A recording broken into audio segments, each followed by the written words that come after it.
knew it! Get a grip! This stupid video I just showed you! I almost stroked out and died over it. You're watching a different show! It's donkey! You ain't a captain of nothing but a sinking ship! Don't do this to me, Harry! The Ohio State. It's Ohio State! What do you mean, the? 312-988-15. Hello? You tell Johnny all you've heard and seen. Sometimes it's good to just yell about football. Yeah. That's right. Welcome in. Welcome back, folks.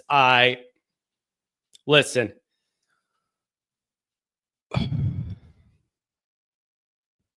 This is it. This is it, you guys.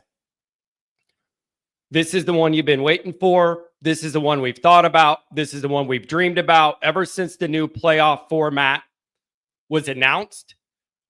This was in our minds, in our hearts, in our souls. I've been talking about wanting Rudolph flying around the stadium and all this stuff all season. And it's all here. It's all here. And there are some really unique aspects to this game that are affecting me differently than a lot of Notre Dame's recent big game moments. And I want to go over that with you and see what you guys think. Today is a day where I just want to know what you guys are thinking and feeling. Okay. I want to know where you're at. This is big time stuff. This is big time stuff. And it's different than any other big time thing we've had. This is Notre Dame's chance to show they're going to be different in the modern era. Different in the modern era. And they're going to show that all that old Notre Dame scar tissue is gone and everything. And there's a lot tied to this one that's unique. And I don't know about you guys. I am wound tight. I am wound tight. And I'm not trying to act like I'm too cool to admit it or anything. I've been wound tight all week, and it's getting worse, and it's a beautiful, beautiful thing. So I want to know what you guys are thinking and feeling. Load up the call bank, and if we get when I'm done doing my little announcements here, my little monologue, we'll see how many people we have. We might have to do the 5-minute limit. Maybe Omar's there with the clock. I got a timer on the calls too, and give everybody 5 minutes. I'm going to go over some tailgate information, some programming information. Everything's going to change with me being at the game and it being Friday. So let's get into this and let's talk through it. Some information about the jerseys. I heard a little something this morning. Let's go over all this. Let's cover the details, and then I want to see what you guys think. Okay. So obviously, thanks for being here. You can find the program on YouTube. Do it. Subscribe if you haven't yet. Give the video a thumbs up. I realize I've been getting so excited about talking about this playoff game and everything. I've been skipping the introduction. That's bad for business. So give the video a thumbs up. Subscribe if you haven't. Twitter, you know where to find me at Always Irish Inc. Emails alwaysirishnd@gmail.com. Some of you emailed me before the game. I'm really backed up on emails. It's been really busy with a lot of things going on. I'll check the emails, get back to people as quick as I can. Audio only, obviously, anywhere you want it, you could get it. If you don't want to see my face, certainly nobody will blame you for that one, you guys. Notre Dame Fighting Irish brought to you by Sports Illustrated. Read all about it. We're writing every day. This is just, there's a million different angles. So we got something for you. Patreon.com/alwaysirish. Former captain, leading tackler Mike Goolsby and myself. Thanks to everybody who's jumped on board. Promo code NDCFP. Get a little discount to see Mikey and me. So that's the deal. We wanted to make sure as many people could get in for this run as far as it goes, as long as we can. Just Brian J. Irish. The outrage ND fans will have about the Freeman contract extension if he loses to ND. Oh boy. Yeah, 100%. 100%. Absolutely. Yeah.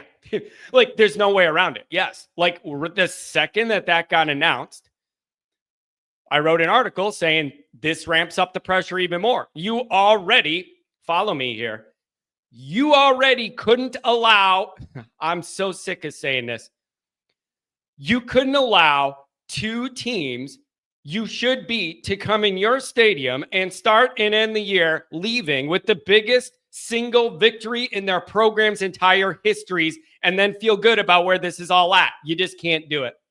No one's going to want to hear about your 10-game winning streak against bad team. None of that stuff. No. So you absolutely cannot do it. You can't do it. It's not on the table. So even before the Freeman contract stuff, look at this, 5 minutes in, look at me. I told you I'm wound tight. Even before the Freeman contract stuff, you couldn't allow the perception and the practicalities of what it would be to allow two of those teams to bookend your home slate this year, leaving with the biggest wins in program history and feel good about where this is going. You can't do it. I don't care. It was 11-1 regular season record. The dynamic is such that no one's going to feel good about it. No one should. It can't happen. Then you add the Freeman extension on. You get the perceptual hit to Bavacqua and Freeman to do this big extension, one of the most highest paid people, whatever, to lose a few days later to Indiana at home at your place. Like it's not okay. And it just can't be a thing. It can't be a thing. And you know what else too? The other thing is this all set up because it's Indiana. Almost any other team, you wouldn't have this exact dynamic with like another team with their biggest victory ever. It's just all lined up to where misery and humiliation are on the menu. And I need Notre Dame to just look by it and go pick something else. Go pick something else. You can't do it. So this is a must win of all must wins. And here's the other part of it, folks. All of America's watching you. Again, this is different than any other regular season game where there's 20 different games on all across the country and everybody's watching their team and then checking on the other games. No, this isn't even just about college football. Everyone in this country that likes the sport is going to cozy up next to the fire and watch Notre Dame football. Everybody in America that likes this sport is watching. You better deliver. You better deliver. This is your moment. You better deliver. I don't care what jerseys you wear purple, wear neon, whatever. Be ready for the moment. Be ready for the moment.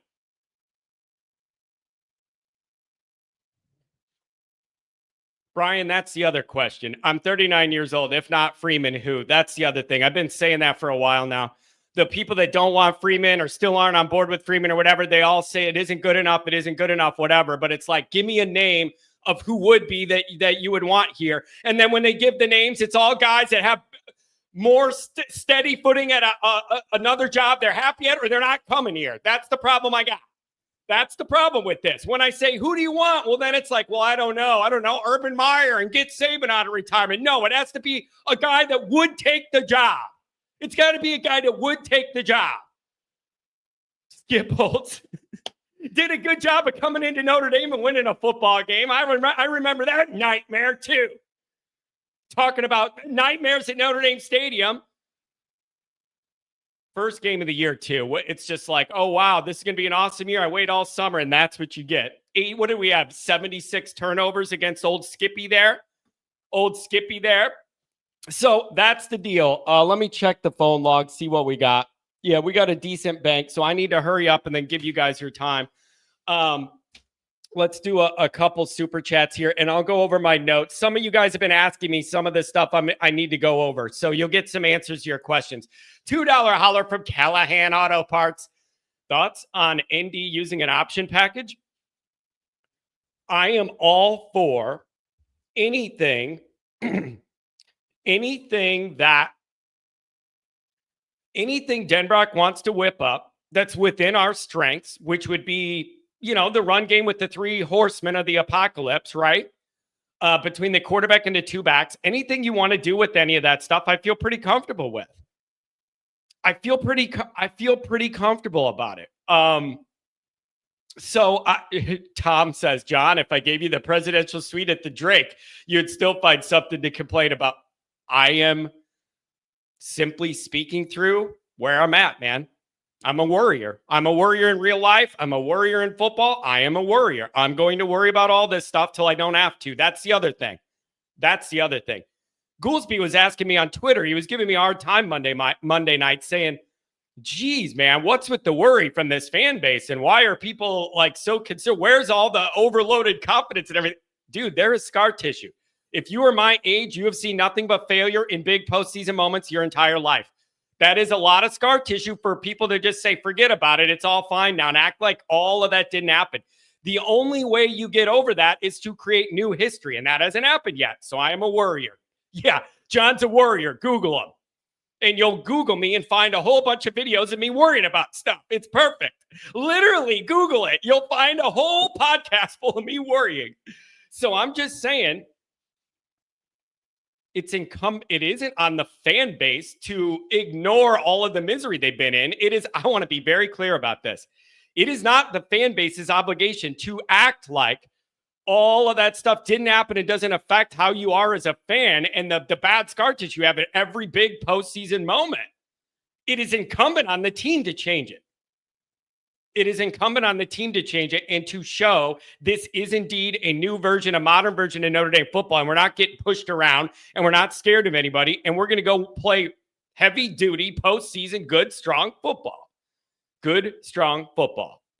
And so that's where we want to be. $10 holler from the B1 Rotate. You're right. All these lifelong Indiana basketball channels are now magically exclusively Indiana football channels. The social media thing is driving me absolutely nuts. I am really frustrated with the Indiana people that didn't exist 2 months ago, and now they're football experts. And these people came out of the woodwork. They are out of their minds. The things they're bringing up are absurd. I don't understand the daunted hashtag. I don't even understand exactly what that means or the point. They're trying to say they created and invented towels. When Notre Dame announced the gold towels because they want some color on TV because they're worried everybody's going to be wearing a black winter jacket. You guys, think about this. This is all TV. This is all for the product. This is all for packaging. This is all for that. And they're worried everybody's wearing dark winter clothes, which are what most heavy winter clothes are. And they want color in the stadium, and they don't think they're going to get that much green. So you do these towels to get gold in there, and it lightens the whole thing up. Think about it. That's what they're doing that for. And so I'm worked up. What are people arguing with Pat about already? I see them arguing with Pat about something already. But they're saying Notre Dame stole the towel idea from us. They are the only one. They're the first ones who ever did anything with a towel. You guys created towels? Interesting. I'm really, really sick of all of them. Johnny-come-latelys. They're along for the ride. They don't know how to handle football mattering. They're being weirdly over the top with the arrogance on social media for no reason. It's really a lot to deal with, and it's really annoying. And I just keep scrolling by. I don't have the time in my day to deal with these people. It's unbelievable. Weather is supposed to be 21 degrees. I'd not be surprised to see a little bit of lake effects. No, let's make it happen. Callers, I'm coming to you. I promise I am. $5 holler.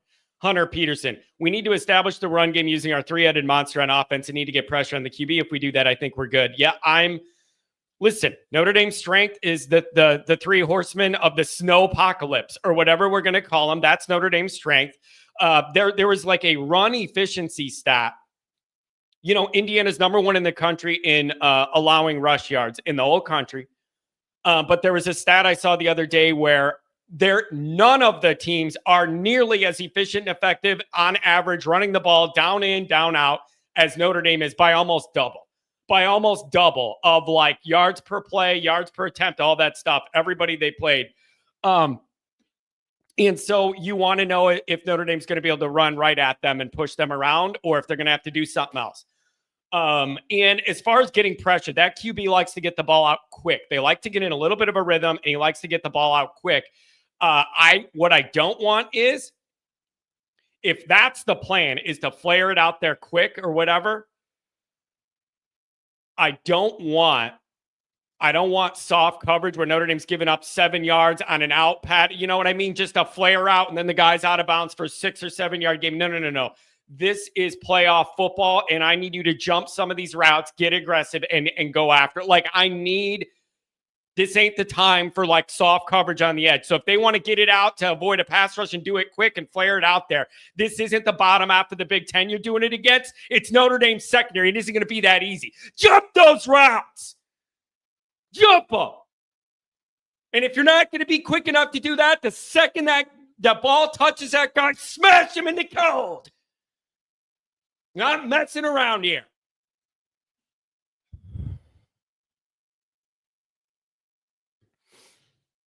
Okay. Couple announcements. Number one, we're going to end up in the North lot. Adam Dowling's, has his regular North lot set up. I'm not parking in the North lot. I'm going to park somewhere else. Got to get over to the North lot. I'm not hosting an official tailgate, but I'd love to see people. If you're in that area, want to come by. And I'm going to try and see, maybe I could even, I'm definitely bringing the flag and putting it in my pocket because I might use it later if things go our way for a couple things. I'll get to that, Sid. I might even try and carry my metal flagpole to Adam's truck and see if we can fly it. Like, we got to see how that goes. So maybe there's a tailgate in the Walsh lot I've been invited to. I might swing by there when I first get there. And then the North lot is where we're going to be. Dr. John's going to meet us there. Like, that's going to be kind of the main hangout. But again, this is not like me announcing a big, huge thing like you're used to me doing. Just not enough time to pull all that together. Not enough people, that kind of thing. So that's going to be the deal with that situation. So we are going to be tailgating. I want to see people out there. That'll be the deal. If you want to really meet up with me or whatever, you could DM me, text me, email me, and I'll try and give you some more details. And then that day when we're situated, I'll tweet and put pictures on YouTube and on Twitter of like where we're at. So you'll be able to find it if you want. So that's the deal with that. With the jerseys, you guys, of course, Pat's going to the game. With the jerseys, by now, I have heard 5 different rumors? Literally in the last 12 hours. Pat says, slide into Johnny's DMs. Let him know what you heard and seen. It just sounds creepy. I like it. It sounds so creepy. I'm into it. Any raccoon at the tailgate? Yeah, you know me. I eat saltines for half my meals, but I'm going to fry up a raccoon. Oh, man. I love it. With the jerseys, listen, I have been hearing 5 different things. And as of this morning, I heard 2 different things. Apparently an announcement's supposed to be coming sometime today. The latest thing that I was told maybe before we got on here is maybe expect an announcement today from the official Notre Dame side of things. I have heard black. I have heard green. I have heard regular blues with the names. I have heard it all from all different people. Some of them I deem to be more connected than others, whatever. At this point, I don't know.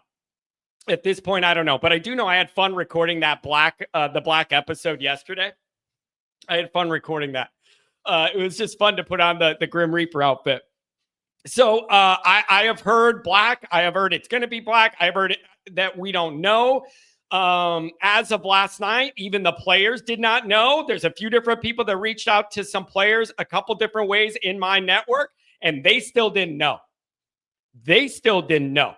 And they were saying, we have not been told yet. So I'm sure that kind of tells me they have something planned. I don't know. So we're just going to see what comes out. My only thing is, if you do something with the jerseys, fine. I need you to keep the traditional gold helmets. I'm telling you, you are asking for something bad to happen if you don't honor at least the original gold, the traditional gold helmets for this one. It's such a big moment in Notre Dame Stadium history. I feel there's an obligation to honor that history. At least keep the traditional gold helmets, please. So that's my thought on that. But maybe we'll find out today what they're going to do. If it's the Grim Reaper, you better reap. That's what I'm going to say. If you're going to do something that flashy and that different and that with that bravado, and totally askew Notre Dame traditional colors. If you're going Grim Reaper, you better reap. If you're going Grim Reaper, you better reap. And then I could get into it if you do that. I could get into it if you do that. If you flip this whole, forget the holiday season, we're going Black Death on Indiana, I could get down with that, but you better deliver. If you're going Grim Reaper, you better reap. That is my opinion. White helmets. I'm not even going to the game then. What do you mean white helmet? I'm not going to the game. This isn't Notre Dame. Notre Dame's not playing anymore. What are you talking about? White helmets. What are we? Georgia Tech, Rambling Wreck? I don't think so.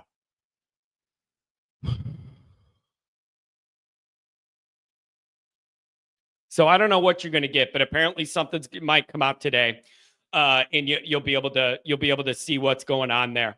Here's the other thing we're going to do. I got a little video coming out tonight on something I think we all need to keep in mind about the playoff. I did a video the other day about why Notre Dame could win it all. I'm going to put a video out about some of what I think are Notre Dame's vulnerabilities within this tournament. That's going to come out later tonight. Tomorrow morning, we'll have the traditional video that comes out every Thursday morning, previewing and predicting the game. And then we're going live Thursday night. 8 o'clock Thursday night, we're doing a call-in show. Okay?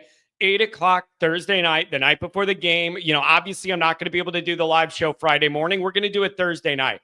Energy should be high. It's the day before the game. So book that unique time for this program, but the game's on a Friday. So we are going to do a Thursday night call-in show at 8. I want to get the final thoughts of people before they head to town and before this all gets going. So those are some of my updates. Furthermore, here's one more. What I think we're going to do is I'm going to be probably getting home really late Friday night, obviously, or like Saturday, whatever it's going to be. It's going to be a long turnaround to get back to Illinois.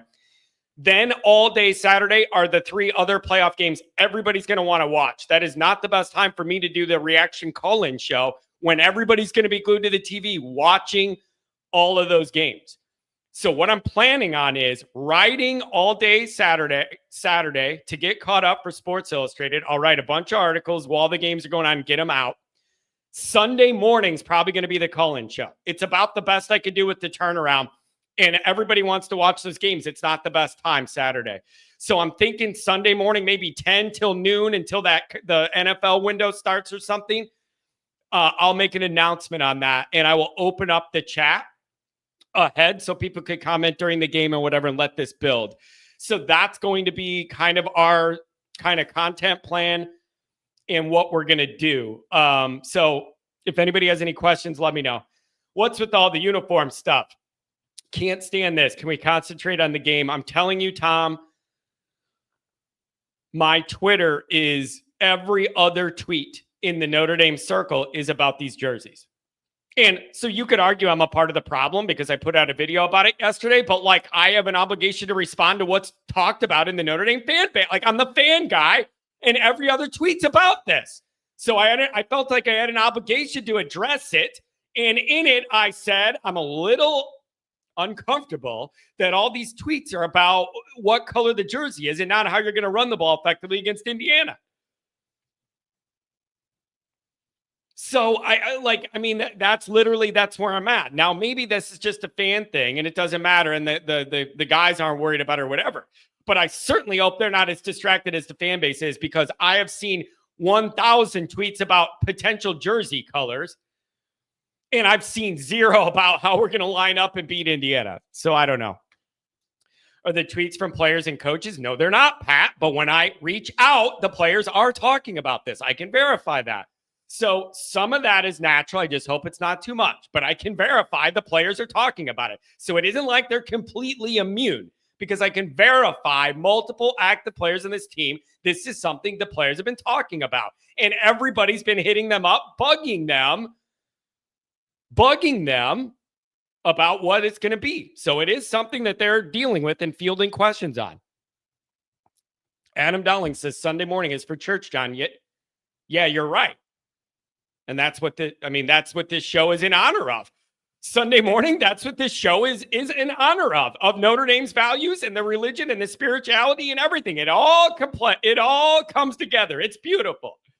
It's beautiful. Oh, man.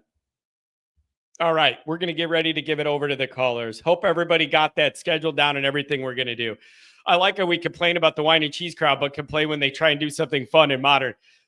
Andrew, there is a line. I will plant my flag on this. I will absolutely die on this hill. You're asking for something bad to happen if you totally go against traditional Notre Dame colors in this moment at home. I'm telling you right now, you are just tempting karmic fate for something bad to happen. It makes me super uncomfortable. As long as at least that helmet is the traditional, I'll be okay. I'll be okay. But it really would rub me the wrong way if you went full Oregon on this one. That would bother me. This is not the moment that you don't honor Notre Dame tradition in your building. You got to do something traditional. Whatever you want to do for the uniform, fine. Give me the gold helmet at least. Like, don't mess with that. That's my only thing. So I'm open to whatever the guys are going to get excited about or whatever is going to get them. I'm fine with all that. But you must at least keep the original lid for me to feel like there's some continuity and some honoring of history for what's happening in Notre Dame Stadium. And so I just think that's a big deal. I don't expect many wine and cheesers, you guys. I don't expect many wine and cheesers. I think you got to want to be at this game for the right reasons and for the real reasons. I don't think you're going to have, this is not a sightseeing, have a picnic in the quad. You know, it isn't one of those things. $2 holler from Philly. Phil said he was going to wear, his wife wants him to wear a Buddy the Elf outfit. And then I say, you got to hook up with Nikki Dean, who loves to be heard and seen. And he's wearing him and his wife are going as Mr. and Mrs. Santa Claus. And then Phil could go around as the elf and carry that keg of Fireball. I know your wife's going to bring around. It would be the best picture of all time. $2 holler. Rourke guaranteeing a win. Getting too cocky. Bro, these people need a harsh reality check. These people need to be brought down a notch, man. They really are. It's outrageous. They need to come down a little bit. They are flying way too high. Somebody needs to smack them and let them know you are not at that level. You need to tone it down and know your place. You can't just show up here 2 minutes ago and act like you run everything. That's not how the world works. And that's what they've done. Showed up 2 minutes ago and act like they run everything. And I'll be damned if we're going to be the ones that let them do it. You know how embarrassing that's going to be? Not an option. Take the ball or defer. $2 holler. Defer. I want my best unit out there, and it's the defense. Get them out there at our place. That I would play your good defense to ease into this game, and then get the ball back and get the extra possession out of the half. That's what I would do. That is your most consistent unit of the year has been the defense. I wouldn't mind putting them out there first. But if we lose the toss and they do that and we get the ball, how about you eat up 7 minutes and run the ball down their throat and go right down the field and score and show you're in control of the game right away? There, that's the plan. Either way, I'm fine either way. WPP, yeah, you know me. WPP, yeah, you know me. $10 holler. I don't care about the uniforms. I do care about the helmet. Gold helmet, symbol of the Golden Dome. Disrespectful to paint the helmet any other color than gold. That's my perspective exactly. I'm with you on this one, WPP. I'm 100% with you. $10 holler again. And Swarbrick should have been fired at 18 for agreeing to paint the helmets black to honor the Yankees when we played at Syracuse. Or, listen, I hated it. It was an abomination. It was literally Notre Dame somehow found a way to ruin two of the most iconic sport uniforms in the entire universe. It's absolutely unbelievable that they found a way to ruin both the Notre Dame uniforms and the Yankee uniforms. It was so insulting to watch because standalone, they are two of the most iconic uniforms of all time that withstand time, don't even need to be modernized. They're so classic and recognizable. And we found a way to ruin both. We found a way to ruin both. It's unbelievable. One more super chat, then we'll go to the calls. We got to do a 5-minute limit, you guys. We're just that busy. V1 Rotate, $5 holler. Can you at least do a live pregame in the lobby so we can talk amongst ourselves in real time? That's what I think I'm going to do. I think I will go ahead and post that call-in show that's probably going to have to be Sunday morning. Post the link for that before I head to South Bend so that it's up and you guys can chat during it, and then we'll regather live. $5 holler from Mikey. What time are you cracking the first Miller Lite? It's a great question. I am still debating what time I need to get into town. Like, it's not going to be a 7 a.m. to 8 p.m. tailgate situation for me. So I'm trying to figure out what time to get there. And so that's kind of where I'm at. Those are my announcements for the content and what we're going to do. You guys, this is the moment we've waited for. This is the moment. Miller Lite slushies for John. I like that.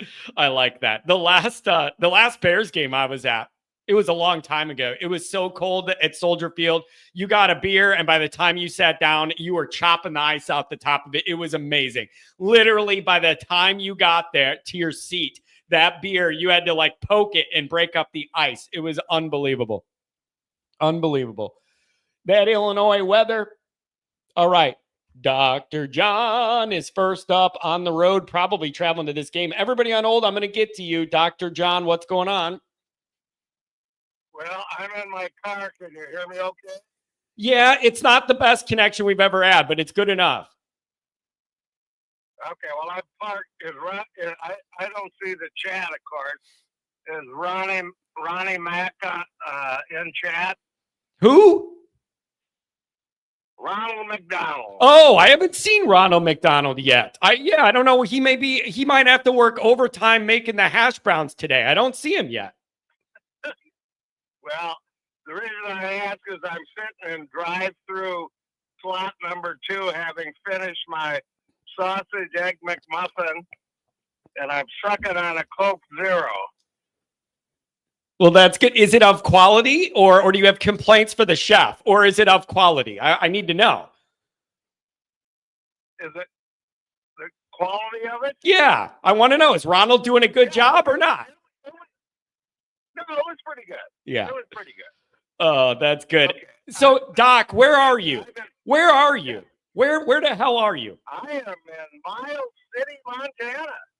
Man, so what's the plan? Are you driving across the whole country now, or what? I am. I'm driving to Bloomington, Minnesota today, so I can have a day to recover. And then I'll head out about 6 in the morning Friday. Got to pick my guest up at O'Hare at about noon. So I'm hoping to roll into Notre Dame about 3 o'clock in the afternoon. There you go, man. You got it all figured out. Dr. John, I got a little something. Wow. I got a little something for you, man. I'm bringing you a little something here. It's the holiday season. We the Always Irish family put a little something together for you. I think you're going to appreciate it. I got a little something for you, buddy. Oh, that's wonderful. That's wonderful. Well, I don't have a lot on my plate this morning, but 2 things regarding the uniform. Gold helmet and no white pants, please. Yeah. I'm done with white pants. I have been tipped off that maybe Notre Dame makes an announcement sometime late this morning, sometime in the 11 o'clock window. That was a rumor that I woke up to on my text thread. But again, I've heard 5 or 6 different rumors in the last 24 hours. I have no idea what to think anymore. Well, it bugs me that they're even screwing with anything. I agree with you. It should be total tradition. Let's come out in our home jerseys and just rock the place. Yeah. It's listen, I get if they want to do something, just keep the helmets. I feel a strong connection to the history of Notre Dame Stadium in this moment. And I just have a real strong feeling that you need to try and honor that in some way. And I'll be flexible on the jerseys and whatever. Keep the gold tops, please. Okay, just 2 things before I take off again. The extensions for Marcus was great. I think what they realized, they have a young Ara Parsegian on their hands. Oh, I like that. That. Yeah, he was, what was he, 38 when he came in? Something like that. So No, is Marcus 30? How old's Marcus? So I think he's in that range. He's under 40. So you don't have any concern that it was too soon or it messes with the bowl prep, the big game prep. You don't have any concern. You would have wanted to see more. How do you do in the playoff? Have you seen enough about the trajectory of the program? You're comfortable the way Babaka was to get this done before the game? Oh, I'm totally comfortable with it. I watched some of his press conference, Pete's press conference yesterday. I think it was Monday he had it, but I watched the video yesterday. I didn't watch the whole thing, but no, I'm totally comfortable with it. I think we got our hands on a great guy, and I think he's just going to get better. So I like that. Anyway, that's my take on it. Oh, then the other thing is, what's really weird. You know how old Roxy was when he started coaching Notre Dame? How old? 30. Yeah. 30 years old. Yeah. The times were different. That's true. That's true. He looked like he was about 50. Yeah. Okay, last thing, I can't remember who it was. Somebody from Philly on Monday said, oh, he'd love to go to the game, but that's an 8-hour drive. I was going to say, how about a 20-hour drive? Telling you, Doc, you're a real one. You're a real one, man. And you just, on your call last week, you were so right where you were like, listen, man, I'm just going along for the ride, enjoying all of this. Like, just these opportunities, they don't come around all the time. Like, I like that attitude, man. We're rolling with this and soak it all in. And I'm just glad we're going to be together. Well, one thing does bug me, the fact that you're not going to be there Saturday to hang out. I know, but Doc, I'm already ditching my Sports Illustrated responsibilities to do this Friday. So like, I cannot push it into Saturday without sitting there and writing like a dozen articles. It's just not going to happen. Like I have an obligation to get back to the business because I'm already taking Friday off, the biggest game of the year, to cover Notre Dame. I'm going to be a fan. So I already made that decision. Well, I know I'm just giving you a shit. So I'm going to have to conduct a tour of the campus on Saturday because this lady's never been there. And I'm thinking hopefully we can get into O'Rourke's for lunch, have a afternoon beer at the Backer. There you go. And we got to do that stuff. Got to do it. Yeah, I like that. I like that. It might be hard to get in there, especially on a colder day. That's my only concern is I don't know about the odds of getting into the warmth in that situation. You're just going to have to see how it goes. Yeah. Well, we're, unless she just doesn't want to fight the cold, we'll be at the tailgate. I'm actually parking at a buddy's at Ironwood and about Beulah Road. So beautiful. Well, I just stay in touch. Text me, give me a call, whatever, and let me know, and we'll make sure we meet up and do what we need to do. I'll give you a holler once I know what our actual itinerary is, and I'll just give you a call one way or the other. Perfect. Just stay in touch, and the crew will be waiting for you. Stay in touch, drive safely, and I can't wait to see you. And it's appropriate that we're going to have a good AI contingent. We're all going to be together for this, and that means a lot to me. Drive safe. Okay, one question. How's Connor doing? Has he recovered? He's in the chat giving people a hard time. I'm assuming that means he's feeling better. He's in the chat. Yeah, he's giving people a hard time in the chat, so I think he's feeling better. He's back to being his regular asshole self. Yeah, he's back. That's how you know he's back. All right. Hi, Patrick. He says he's 100%. He's back in action. I love to see it. All right. We'll see him. He's going to be at Tailgate, right? Oh, yeah. Pat's going to be. He's going to have that cigar go. Oh, he's going to have that cigar going all day, man. I'm telling you what, it's going to be glorious. I can't wait.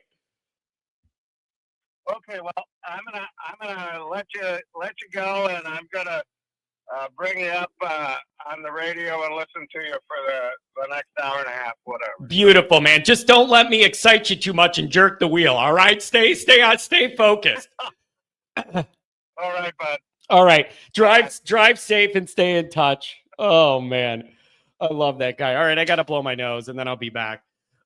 Jay Lehman, the nicest guy on the internet. $20. Jay Lehman's like, you're like the image of the two angels, like the bad angel and the good angel on your shoulders. Like Jay Lehman's what I would want to be on the good end. Pat, that's not the wheel. Excited for Friday's game.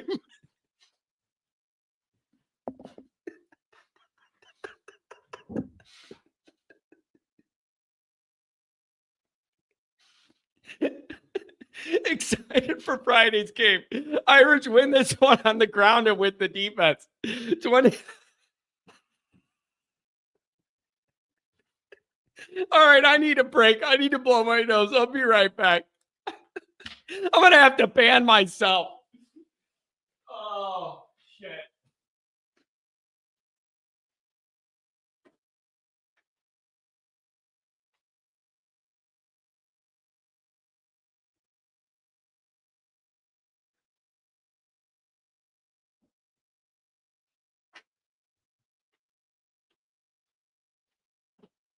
Oh, we have a good time here. Oh, we have a good time here. It's just good to see all you guys. All right, I'm gonna give the callers. It's your day. You're gonna get the time. Todd, I didn't get to you the other day. I'm gonna bring you up. Everybody, try and stay in the 5 minutes, if we can. Todd, what's up? Hey, listen, I got to tell you, you got to put my name on a sticky and put it up on your board, because when Wine and Cheese is getting ready to come on, you got to call me and let me know, because I need some comic relief. Oh my gosh. The other day, John, if I'd have called you, I was laughing so hard. Does he literally think a school of high academia that has produced so many people and so many things in this world, that they're going to the priest and the priests are deciding the contract? Is he literally insane? I don't know where he's coming from, but he just totally nuts. I mean, I laughed so hard. My wife goes, "What's going on?" I said, "Hon, I'm getting comic relief early in the day. I needed it." Well, there you go. Getting back to the thing, I'll make this quick. We're forgetting about a running back that we should have had this year, but we don't. And he's going to be back next year, and that's Jabron Payne. So that's going to be even more exciting. Here's something that a lot of people haven't thought about, or maybe they mentioned it and I missed it. But I always thought about, what are they going to do, Indiana or any team from here on out? We run double tight ends. We run a flanker who's in the backfield. We run Price as a running back. We run Riley as a quarterback. And we put Love in the slot. Who's going to cover him in the slot? I mean, anybody can cover him in the slot because he's too fast. So what are they going to do trying to guard him in the slot? They're going to double him. Plus, we got the option to run, and we got a flanker to throw to if they're running, and it's a run-pass option, and they're just kind of running out there, and he throws it. The other day, I listened to a guy, huge Indiana fan, hates Notre Dame, Purdue, Michigan, and Ohio. But his problem is, I don't know how we're going to deal with the quarterback power run. He called Riley Leonard, and since I'm a Buffalo fan, he called Riley Leonard a poor man's Josh Allen, the way he runs. So that's meaning you don't have the money, but boy, you like them. The other thing is so I'm sitting and I'm listening the other day, and I can't think of the guy's name, Josh Pate or something like that. Yep, that's him. I'm listening to him. Yeah, that's him. Yeah, he's talking about times. He says, yeah, it's 7.5, 9.5, and all of a sudden it comes to me. Notre Dame 31, Indiana 21.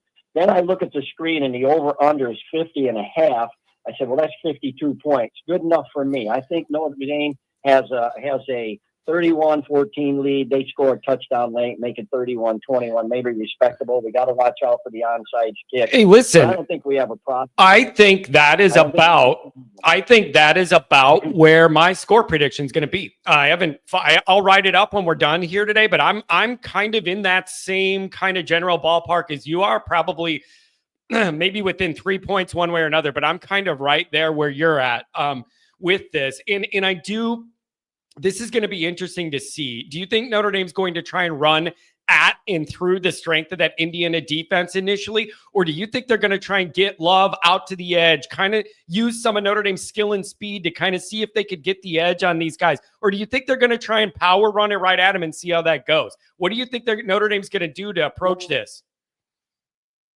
Who did Indiana play all year? I mean, the only schedule that's worse for them is if you go take some time, and the people listening on go, take a look at next year's Oregon schedule. Holy cow. Montana State, I mean, they play nobody. They play nobody. The only hard team they got is Penn State. Yeah. Penn State. So they had It's a Michigan. joke. They had a 5-point win, 15-20 over Michigan, and then they have what happened to Ohio State. Those would be the two, the two that you would look at closely aligned to Notre Dame compared to the rest of that schedule. That's what you would look at. So I don't know. I know Notre Dame's going to want to establish that run, and if they could get downhill on them and move them, then that's how Notre Dame seizes control of the game early. And that's just what this guy was talking about. He said, I'm going to have nightmares about this quarterback power run. There's a couple of things that are the key in this game. One is how much pressure they can get on. His name is Rourke, right? The quarterback for Indiana. How much pressure they can get on him. The ability for us to power run. And here's what this guy said the other day, too. Notre Dame plays press coverage. You don't see this in college. Well, undoubtedly, because Golden's the coordinator. He's bringing pro things there. So it's press coverage. He says what they're doing. Here's what he said. The Notre Dame defense, I don't think they have a really good line or linebackers. I'm thinking, where's he been? But anyways, he said, but their DBs are like their linemen. Their linemen aren't fast on the pull, but their power, and they're coming at you and they're just mauling you. He says that's what their DBs do. They're in your face press coverage. They hit you coming off the line, and they say to them, "We're going to be with you all day. Do your best."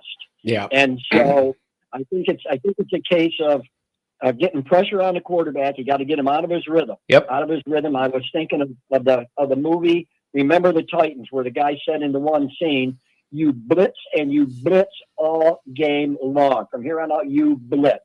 I think Golden's going to blitz the snot out of this kid. He's got to do something to disrupt them. And once you get to somebody a few times, and you can be gotten to without any help, you're thinking about that in the back of your mind. I got to throw it even quicker. That's when you can jump your routes because the quarterback's got to hurry. The other thing, talking about the Freeman thing, Freeman's not going to leave. And the reason Golden came to the team is he stated, I want to go. The reason I want to coach for Marcus Freeman, because he's more concerned about the kids coming in as boys and making them men for life. That's what he's concerned about. That's what I want. And the other day I'm listening to an interview with Travis Punter, and they asked him, would you like Coach Sanders to coach you in the pros? He says, I love it, but he'll never leave college because he wants to bring these young men coming in. And he says he wants to take the people that are coming in, these players, and he wants to make them men for life. In other words, teach them the things, stay home, don't leave the baby mama all alone, all that stuff. That's what those two coaches are interested in. That's why I don't think you'd see Freeman go to Ohio State.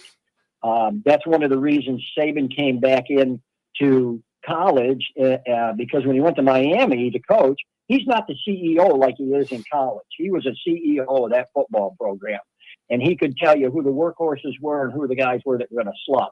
But Freeman won't leave. He won't leave. They can offer him Ohio State. I mean, if he goes, I don't know what he's thinking, because he will not be able to have what he has at Notre Dame with the quality of kids that are coming in there.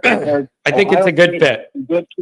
I think it's a good fit, and Freeman's buying in. Anything on the way out, my friend? I'm going live tomorrow night, Thursday at 8. If you have any more thoughts, anything on the way out? I'm going to be tied up. But uniforms, I agree with you. If you wear black, you better destroy. Yep. And if I'm wearing black, here's what I'd wear: black uniforms, gold numbers, gold shoes, and gold helmets. Yeah. You cannot go without the gold helmet. No way, matter, shape, or form. Yep. That's why they call it the golden dome. Otherwise, stay with your traditionals. Yep. No names on the back. Just come out with your traditional things and just be prepared to play ball. And as Reese Davis said last night when I seen a thing on him, he said, what better place to start the new 12-team playoff stuff than an iconic place like Notre Dame, because Notre Dame is what college football is, basically, is what he said. It was a great compliment from a guy, Reese Davis, and all you know this, he graduated Alabama. Reese Davis is an Alabama graduate, if I'm not mistaken. So he said that. The place to start is Notre Dame, because they are the best in college football. Yep. So I'll leave you with that. Have a good time. We don't play again. I think we can take care of business with Georgia, because Georgia can't handle the power run. Texas was a team that, trying to finesse you to death. But you watch Georgia. If Georgia Tech can do that to to Georgia, we can do even more to Georgia. Yeah. We got to get over this hump. And then I think Penn State, that's going to be a big game if they can hold on and with the deal with SMU. Yeah. And I think we end up facing Penn State, and that's going to take us in. I really believe that. I believe in my whole heart, John, we can beat Georgia. Well, let's do one at a time here and get it going, man. Thanks for the call, man. Hit me up on the post-game show. Sorry, Todd, I had to do it. I didn't mean to. I thought it was done. I didn't mean to. I thought it was done. I didn't mean to cut him off. I really thought it was the end. Man. I have Indiana beating ND by 21, says Ronald McDonald. I can always count on you, Ronald. Just make sure you got them hash browns crispy. You know, that's a big complaint I have. There's nothing worse than when you get a hash brown and it's soggy in the little packet. Dude, I didn't order mushy chopped up potatoes. I ordered a crispy hash brown. Is it too much to ask? You ever get a hash brown from McDonald's? It's in that paper little thing with the top third sticking out, and then the top third's crispy, and then when you pull the rest out, it's mush. I didn't pay for that. Where's your quality control? People were talking about the tight ends, going back to the calls. People were talking about the tight ends. Could they be a big part of Notre Dame's success offensively? That both Raridan and Evans were clearly banged up in their recovery most of the year. They were not moving like themselves. It looked clunky when they were getting in and out of their breaks. It didn't look right. Towards the end of the year, they both came on. They both had big games, big catches against USC. Could they be a part of this? Everybody knows our passing game isn't what we want. Can you use those guys to bolster it in the postseason? I hope so. Tom Frawley. I look for our running backs to eventually break loose on long touchdown runs. How about that? Here's something I could see. I could see a scenario where at times Notre Dame fans are frustrated with the run game and they keep trying to hammer it. And Indiana does a pretty good job. And then eventually something cracks and it's an 80-yarder. It's a 70-yarder. It's a 60-yarder. And it makes up for banging your head into a wall. I could see something like that happening, and then something breaks. That would not surprise me at all. WPP, another fellow I'd like to have a chat with. Too dumb to understand the point I made. Dangerously low IQ. Oh, man. Always with the IQ. Why can't it just be that I have a different opinion than you? Why does it have to be low IQ? Why can't it just be that I have a different opinion? Marcus Dank Climbs. I believe that's a new name. Marcus Freeman signing an extension before the biggest program loss in history is the most Notre Dame thing ever. Apparently you weren't here in the beginning of the show because I already yelled about this. I don't know what else you want from me. I literally ranted and yelled. That's how I started the show, saying that if you're going to do this, you have an obligation to win. 559, what's going on? What's going on, John? How's your morning going? I am wound tight, and I am ready to get this game going. I'm wound very, very tight. And a part of it, man, is it being at home. That is changing this. This is totally different than some neutral dome round one game somewhere cold. And this being at home has changed the dynamic for me. I think that's why I'm reacting so intensely to this moment.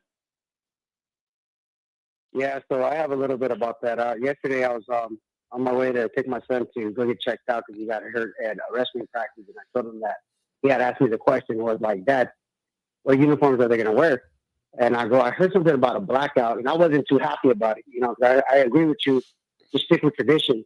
But to see the reaction of my son's reaction was something that kind of like it made me realize that this ain't the Notre Dame that I grew up with. Yeah, this is the Marcus Freeman era.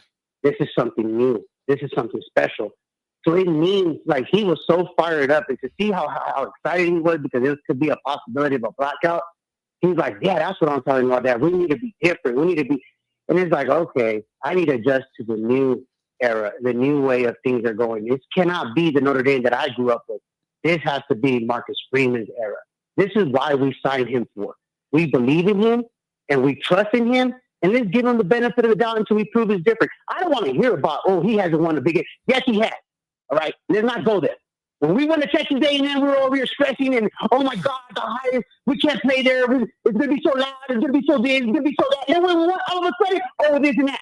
Now that Texas A&M became what it became, oh, it doesn't even matter. Now, which one is it? You can't play both sides. You choose and you choose, right? Either you stick with the guy or get the F out. Because this ain't the time to F around and find out. This is the time where we need to believe in our coach and on this football team and show up and just back them up 110%. There's a reason why there's a big dog, and there's a reason why we have the athletic direction that believes in it. But for once and for all, shut your mouth up. If you don't like it, you need to get the hell out.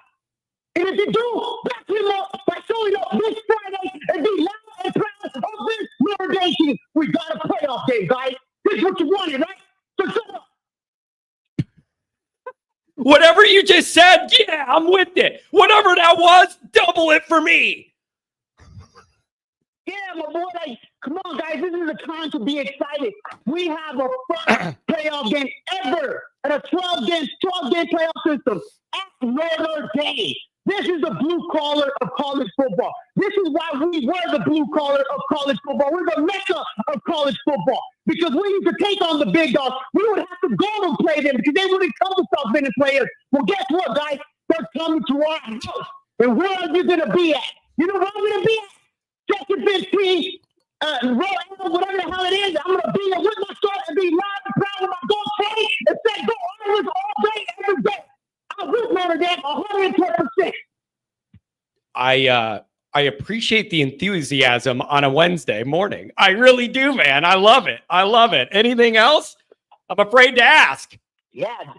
Man, no, it's not that, John. The hypocrisy and this two-face that, oh, Freeman should not have got this. We should have waited. We should have got him cheaper. Really? Who the hell are we going to get? Look at our recruiting. It has elevated even more. And you can't play both sides. You can't be a hypocrite because the one thing I hate is a two-faced SOB. I hate that. Keep it a buck and keep it 100. Either you're with the guy or you're not. And if you're not, it's okay. That's your opinion. But people like me that are backing him up, man, get out of my way, my boy. And I'm going to let you know, don't let Notre Dame, I told you in the summer, don't let Notre Dame get in these W's because guess what? Check out, look at the transfer portal already. We got what? A starting DB from where? From Alabama. Bro, they're coming. And all we need to do is handle our business. Take care of these W's, and the players will come. Recruits will come. People walk up. Congratulations. You know what? I should start off like that. You know what, Don?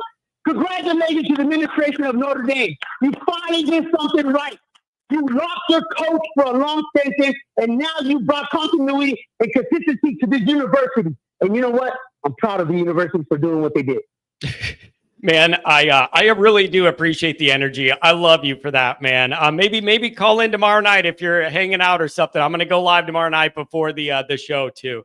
So give me a call, okay, man? I appreciate you calling. I love your energy. I love your energy. Yeah, you too, John. And thank you for, like, you know what I'm saying? Thank you for everything. I was at home for 2 hours and 17 minutes on Monday because I was about to pop off at work. Today is my day off because I am going to South Bend with my baby boy, and I am so proud. And I can't wait to meet you, John. I was going to say, you, my boy. Dude, you got to get into that North lot and figure out where I'm at. You have got to get into that North lot and find me because I think you and I need to have a beer together, my buddy. I don't drink beer, but I'll have a hot tea with you or a Diet Coke, and you can have a shot. I'm gonna take some Don Julio 70 or Don Julio 1942, and whoever's around me, I'm gonna make sure you're warmed up. Whatever you want to bring, you can bring, my friend. Safe travels, buddy. Thank you. Go Irish. Oh, man. I am not entirely sure all of what he said, but I support it. That's where I'm at. So look at this. Dank Climbs is apparently an Indiana troll. And he said that, how does an Indiana troll end up getting their comment read on this show? Apparently you're new here. I let people have a voice, man. Notre Dame people that disagree with me, I put and say that I'm wrong about something. I put it up on the screen. I don't block them like half the people who do what I do in this niche. I don't just block you if you disagree with me and you're gone forever. That makes for a very unhealthy ecosystem that I don't want to be a part of. So I let people kind of say what they're going to say. But you're an Indiana troll. No one takes you seriously. Like you're not an LSU person yelling about Brian Kelly. You're not Michigan. You're not anything. No one cares about you. You don't matter, and no one cares about you. You are all Johnny-come-latelys. You're a basketball school that wears weird warm-up pants. Like, no one cares. You're all faking. You don't really care about Indiana football. You just showed up 2 months ago and decided, like, you liked football. Like, it's just, you're not a thing. And we need to make sure you stay not a thing. Like, that's it. Dank, I'm being serious. I'm not even being sarcastic. I'm talking to you right now. You're not a thing, and it's incumbent on Notre Dame football to make sure you stay not a thing. And so I don't blame Indiana people for being excited. You had a good year. You have an exciting new coach. It's a tough guy and whatever, and you got it rolling. I don't blame anybody for like enjoying that. But the truth is, man, it's just like Indiana football is nothing, even to Indiana people. That's what I'm trying to get people to understand. It's like, that's offensive when you say Indiana football isn't anything. It isn't. It hasn't been anything to Indiana people. It hasn't been anything to Indiana people. Bro, no, you're all funny. Well, whatever, man. Welcome to the program. I'm a weird guy, so it's going to be weird. Keep on laughing. I just don't understand. There is no humility in like, man, we had a really good year and we're really looking forward to a tough game in Notre Dame Stadium. Like, there is none of that humility. You people just emerged out of the corn and you're wearing, I picture every one of you wearing those dumb warm-up pants. Like, it looks like the Ronald McDonald All-Star team with those clown warm-up pants. I just can't. That's my only image. Like, the last time Indiana was cool was when your basketball coach whipped a chair across the floor. Like, I don't know. Dank, maybe I need some dank to relax. But the last time anyone cared about Indiana was when your basketball coach threw a chair across the floor. No one's cared ever since. That was the last time anybody cared about anything Indiana University did at all. Was when that guy threw a chair. That's it. That's it. And so it's just this Johnny-come-lately, but acting like we cared the whole time is offensive to people that live and die with football every minute they're alive. The people here live and die with college football every single minute. You guys just started caring 2 months ago, and now you act like you're entitled and you've been there for 30 years living and dying with this stuff. No one respects that. No one respects that. That being said, you have an amazing opportunity if you're Indiana. You have an absolutely amazing opportunity if you're Indiana to just smash everything I just said. Say, you know, where's all your Notre Dame tradition and all your football history? We just came in your place, took the flag of the state of Indiana. We're bringing it back to Bloomington.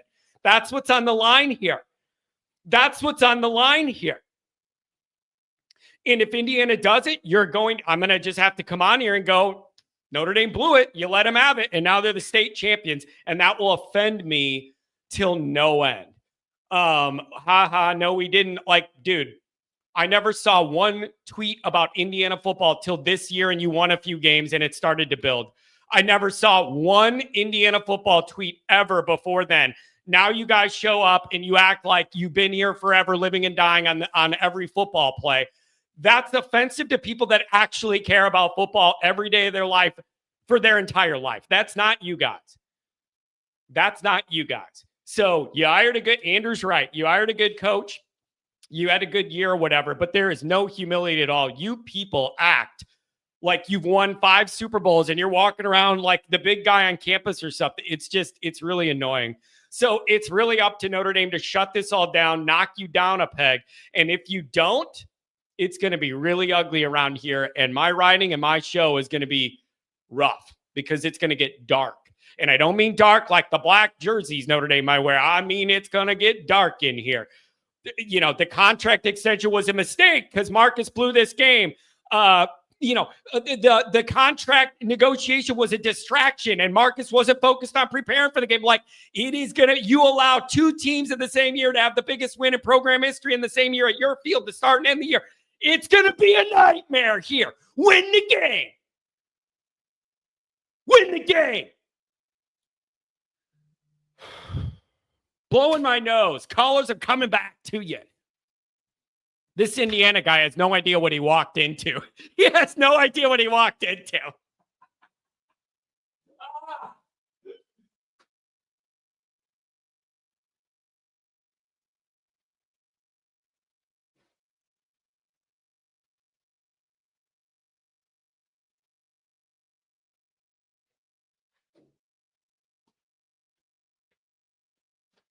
And you want to know what else? You want to know something else, Danks? Here's something that kind of shows what I'm saying. I'm glad you're here. I respect that you are here. Why don't I have more of you guys in here? When we lined up with Ohio State, I was getting Ohio State people in here trolling me all the time. Like, give me some more. This is an example of it. Give me some more. I want more of you guys in here. Son of a buck. 260. Where do you want to go? Welcome to the show. So, first thing I want to say is I do respect what Indiana has done this year. That's fair. I mean, nobody at the beginning of the year would have expected IU to be in the college football playoff. I believe they were predicted in August to finish last or second to last in the Big Ten. I specifically remember them being almost at the very bottom, and you've got to give them credit for this turnaround. You had some help with the the bottom half of that Big Ten schedule helped them out a lot. But yeah, it's a really, really good year. Yeah, I can't disagree with that. I mean,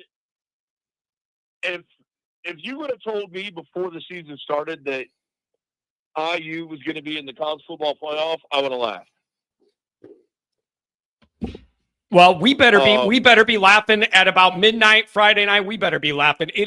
Listen, man, this is the perfect storm for Indiana. The messaging is perfect. It's right on brand. Cignetti just does they think they're God's gift to football, and they think they own the whole state, and they have all the history of all of it, and we're going to their place to steal it from them. Like, the whole thing is spot on perfect, and it's just up to Notre Dame to shut it all down. Dank's going after Rudy. We got Rudigers in the chat. Dank, man. We got Rudiger family members in the chat, and you're going at our people. Sorry, caller. Go ahead.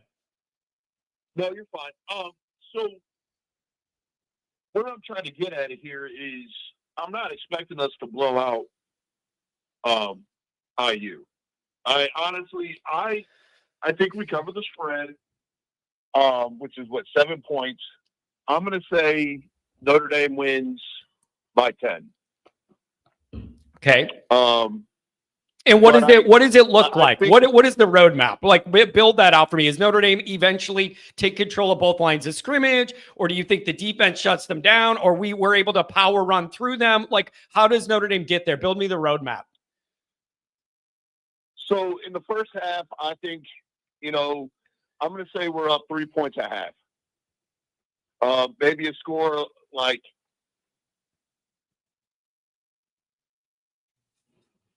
10-7, or something in that ballpark. I think we're going to keep smashing them with our run game. I do agree with what you said earlier, where we may not get big chunk plays right away. I think those might come in the second half. You're talking about a majority 3-star roster with some 4-stars sprinkled in versus a majority 4-star roster with some 5-stars sprinkled in. The talent disparity is definitely there. I think that we're going to wear down IU, and I think that at the end of the game is when it opens up. We'll see some big chunk plays in the second half. And I'm going to say we win anywhere between 10 to 14 points. Well, there you go. That would make for a happy Notre Dame crowd. It's a big moment, man. And I need Notre Dame to defend their home in a way they didn't earlier in the year. Marcus has a good record coming off breaks, whether it be to start a season or coming out of a bye. He's never lost a game in 3 years. They tend to prepare well with some time, and I expect that to continue here. Yeah, and to the Notre Dame fans that we both see who are saying that we have a history of blowing it in big moments, but you have to realize that Freeman has already proven that he's not Brian Kelly.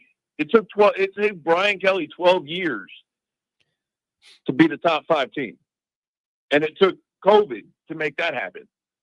Don't you feel like this is different? This is a different level that has to be proved, though. The postseason big game moment still needs to be proved by Marcus. That part we haven't seen yet, right?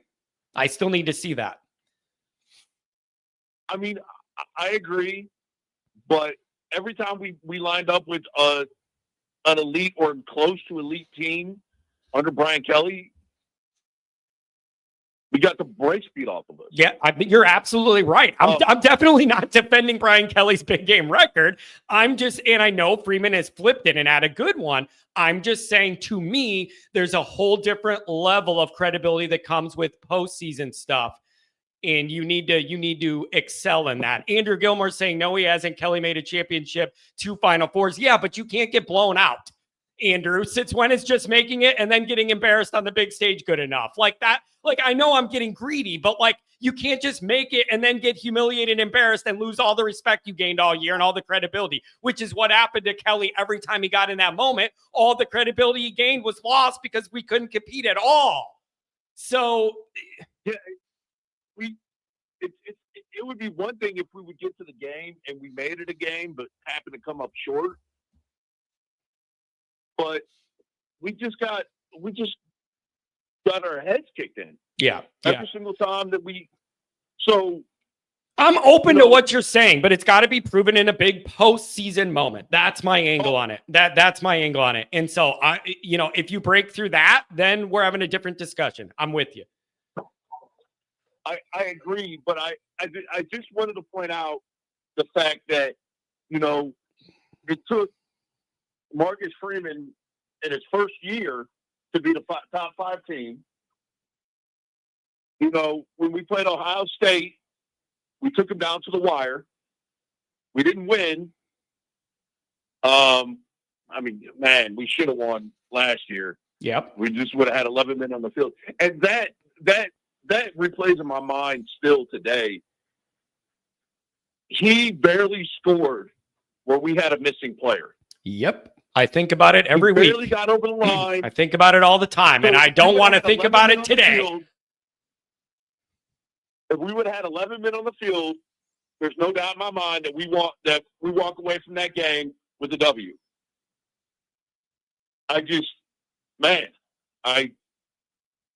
That still haunts me today. But I just want people to start realizing that this is a different team. Prove it in the postseason. Like, I'm sorry, you're not going to get me to bend on this. You must prove it in the postseason. Beating 10 bad teams in a row doesn't do it. Prove it in the postseason, and then I'm totally with you. But you got to start winning these big games with everybody watching where it matters the most to move the needle. That's what it's going to take for me. And it starts Friday. No, I can't disagree with you on that. I can't.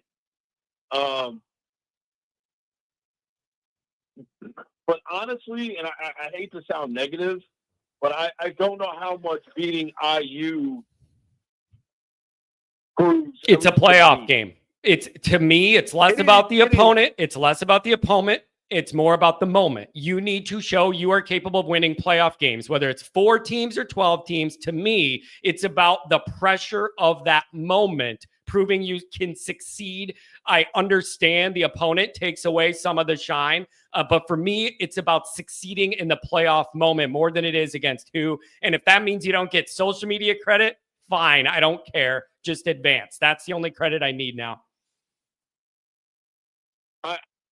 I can't disagree with you, but I think what will mean even more is if we beat IU and then we're able to beat Georgia.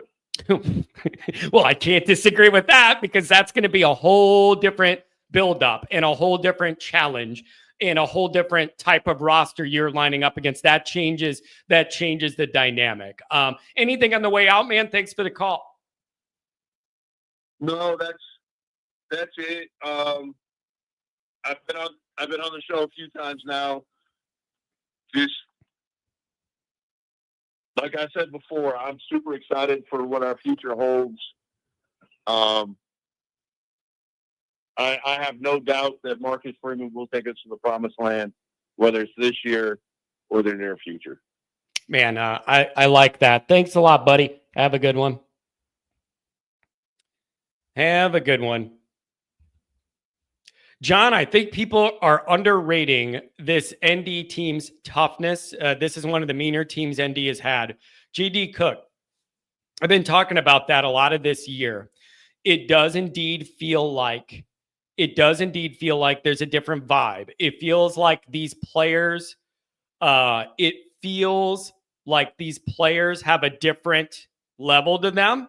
It feels like they have a different intensity to them. It feels like they are operating with a different level of confidence. And I do feel that. And I don't know whether that is player led, or I don't know whether that is coming from Marcus Freeman's personality, the way he's running the program, whatever. But there does feel like a different vibe with this team. And I've been complaining forever that sometimes these Notre Dame teams seem too nice. They seem too nice and not mean enough and playing with that edge that I would want. And so I do think that is interesting. GH212. Why does everybody think ND's defense is elite? USC passed the ball up and down the field. A few series, it was like 4 plays. Why is everybody overlooking this? Here's what I think. I'm hoping playing against USC's skill talent was a wake-up call. I hope that's like one of those. Okay, are these Indiana trolls or is there real injury news to report? I don't recognize the names that are tweeting this stuff, and that makes me think maybe we're being played here by a couple trolls, and I don't want that to, including Ronald McDonald, who's apparently a Notre Dame fan. So I don't want to give credence, and I really don't want the entire chat to turn into that, because a couple of Indiana people that just learned what football was 2 weeks ago are getting into this. So if somebody could verify that for me, that would be great. So I'm really hoping that the USC skill talent thing was a wake-up call. Notre Dame beat like 9 teams in a row in that winning streak where they didn't go against elite skill talent. And now I'm hoping that was like, this is what it looks like when you go against real talent. We better tighten ourselves up. I'm hoping that actually plays in Notre Dame's benefit. You feel me? I'm really hoping that is in Notre Dame's benefit to be able to have that wake-up call of like, these are real athletes. 740, where do you want to go? Welcome to the show. What is up, John? How you doing, my friend? Thank you for letting me back in. No problem. I'm doing very, very well. The excitement is building. Notre Dame has a big opportunity in front of them. And quite frankly, so does Indiana. And something's got to give, man. One of these teams is about to figure out they're not as good and tough as they thought they were all year. That's what's on the line. Well, allow me to add some logic to our spirited and bright and colorful discussion this morning. Number one, that Under Armour thing on Twitter with the black background, they do that every time the Notre Dame has a primetime game. So everyone just relax on the uniform thing. I don't think that everyone's going to lose their minds and completely go off the reservation. I just don't see that. Because also, too, earlier this week when you let me in, brother, and I had that beautiful 80s, 90s wrestling rant that I was on, let's be clear here, okay? Marcus Freeman, like I said before, is bringing back the mystique and the magic of Notre Dame football. I'm 56 years old, okay? I lived through the greatness of Lou Holtz. This is exactly what it looks like. And everyone, please understand, college football is cyclical, okay? It's cyclical. In the late 80s and early 90s, we were, snapping necks and cashing checks and killing people and scaring everybody. The university understood. Krause understood. You got a different regime than with Monk Malloy and Scrooge McWadsworth was Mike Wadsworth, the idiot. Then all of a sudden you've got Bob Davie, Tyrone Willingham, Charlie Weiss, yes, Brian Kelly. Okay, he elevated things a little bit, but John, this is not 2012, okay? And those guys that are coming into our house Friday night, woo, they ain't Bama. It's Everybody true. remember, they are not Alabama. Kurt Signutty, not Nettie, Nutty, because the guy's a nut. He fucking poached effing poached and brought in his James Madison guys, all right, to go against the college football program of America. I lost respect for Indiana as soon as they struggled against Michigan, for crying out loud. We're supposed to be scared of that? Tell me right now, Lou Holtz in his second season did not have a good season. Marcus Freeman made mistakes in his second season. You see the pattern there? Third season, national championship. Are you going to tell me that this does not feel like 1988? Because, John, I'm telling you, I lived 88. When Notre Dame was beating Miami, I was watching it on Armed Forces Network in Turkey, for crying out loud. And believe me, when that happened, I burned the whole place down because I was surrounded by Notre Dame haters. We're relevant. We're more relevant than ever because everyone is scared of Notre Dame. And you know why everyone's scared of Notre Dame? I'll tell you why, John.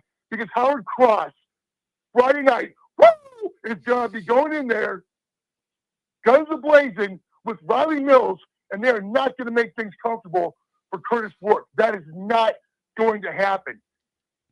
Osbury, Snead, Bowen, Kaiser, Leonard Moore, Christian Gray, and let's be clear, okay? For the guy who was talking about USC, those receivers are going to play on Sunday. Indiana doesn't have guys that are going to be high-level draft picks on Sunday. They're not getting squat. Yeah, it's And in case everyone doesn't, doesn't realize, Johnny, I got to get this in too. Riley Leonard said himself, "I'm more confident than I've ever been at any point in my life as a quarterback, and I have not played my best game yet." You know what everyone needs to understand?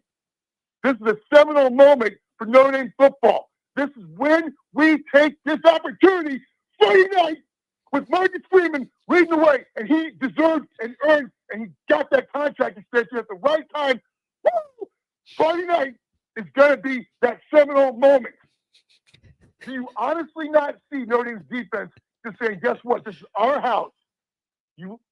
Everyone. I hope so. Loss, I mean, I don't know. I mean, I don't know. You're asking me, what do I see? I hope I see it. I didn't see it against Northern Illinois. I hope I see it. I'm going to pick Notre Dame to win, but until it happens, I'm not banking on it. They got to prove it to me. Prove it to me, Notre Dame. Prove you are different when every football fan in America is watching you on the big stage. Prove you are different. That's fair. But also, John, I got to ask you this.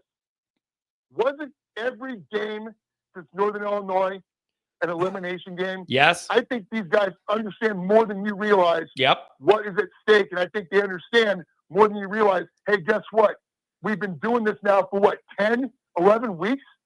We know what it's like to have our backs against the wall. What's the difference between Miami of Ohio or Louisville or USC and now? Nothing is different. These guys are so focused, and they've proven that. And I'll tell you what. They traveled to New York City, John, and played Army in primetime in Yankee Stadium. Big moment, and crushed them. Then they fly back to South Bend. Then the very next weekend, they fly, 3 time zones away? And they deal with USC. Those guys were tired. They were tired, but they battled through it. And I don't care what anyone says about Christian Gray's game. That interception and then that house call forgave everything. And then, of course, the best safety in the country, Xavier Watts, put the cherry on top. Yeah. Those guys did exactly what they had to do. They did exactly what they were supposed to do. And I think it wasn't a wake-up call, but it was a moment of, hey, guess what, guys? We are good. And we proved it, even though we're tired, even though we're banged up. We proved it against a team that's got receivers, for example, that are going to play on Sunday. And in case everyone doesn't realize, they must be coveted because Zachariah Branch and his brother went in the transfer portal yesterday. The other one, the guy named Deuce, he went in the transfer portal too. And I'll bet you it takes about 30 seconds before those guys get snatched up. You know why? Because they're good enough to play on Sunday. And our corners took it to them. The same way our corners are going to take it to Indiana Friday night and send the idiot, inbred, redneck cousins from Bloomington back to their little outhouse in southern Indiana where they belong. Oh, and man. that's the bottom line. Because Stone Cold said so. How you like that, Indiana Trolls? Oh, I like that, dude. Thank you so much. I appreciate that call. So, dude, he even got the tell me if I'm wrong, you guys. He kind of got the Stone Cold voice at the end. You know what I mean? Like that gravelly kind of Stone Cold voice. You know what else is funny about that old Stone Cold thing? Sometimes I watch these documentaries about like the Attitude Era, which is like my era that I grew up with WWF. When it was WWF still. You know what's funny about it is in any other realm of the world, seeing some muscle-bound dude wearing black undies and a vest with nothing under it would be like very concerning in society. But when it's Stone Cold, you're like, what a badass. But if you literally just think about it, you got this big muscular wrestler dude, and and he's wearing like the little black shorts and the vest with nothing underneath it. But like it's Stone Cold, so it works. But now when I'm looking at it, I'm like, man, that we should think that's weird. But in wrestling, it just works. Oh my God, I gotta blow my nose again. We're going back to the calls. Let's see. He's wheeling, dealing, kiss stealing. Woo! What are you guys saying? What? None of you thought about that? Oh, you're doing the wrestling. What? Yeah, okay. I thought you were asking about like questioning me when I said it looked weird to see grown men in undies on your TV and a vest and nothing else. What? Oh, man.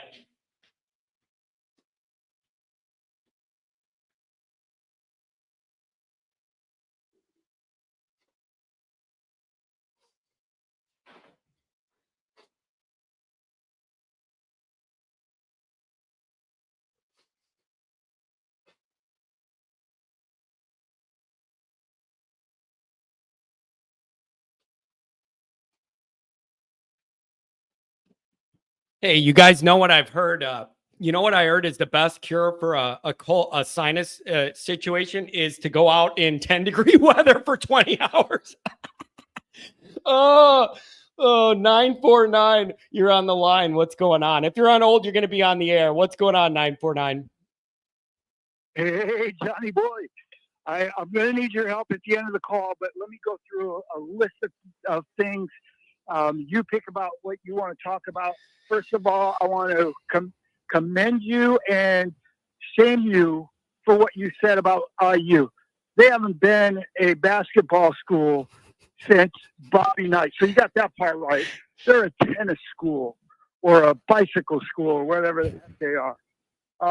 Secondly, the next thing we got to do, and maybe it's Sunday in a press conference, we've got to hire those assistants to long-term contracts. The black jerseys, we don't need gimmicks. We're Notre Dame. They're not. We don't need to go out there looking like Army or Colorado or any other team that's wore black jerseys. Again, go with the tradition. It will do it. Lastly, what I need your help on, right now it's 73 degrees right outside the Clearwater weather window. I haven't done layers in temperatures like that for 40 or 45 years. I don't know how many layers I'm going to need. I know my base layer is going to be a wetsuit that I got that I'm going to put on and then throw clothes off of there. So I need your help because I'm driving up. I'm going to put a handshake on you and Louis, and I'm looking forward to it. Go Irish. Hey, man, it depends on how much meat you got on you. A skinny guy like me, I need a few layers or I'm going to freeze. So I'm going to wear some long johns and an Under Armour and then a bunch of stuff on top of it and probably some like wet resistant pants on the outside. And then I'm wearing that Notre Dame jacket with the Irish Shamrock on it, baby. That's what I'm doing.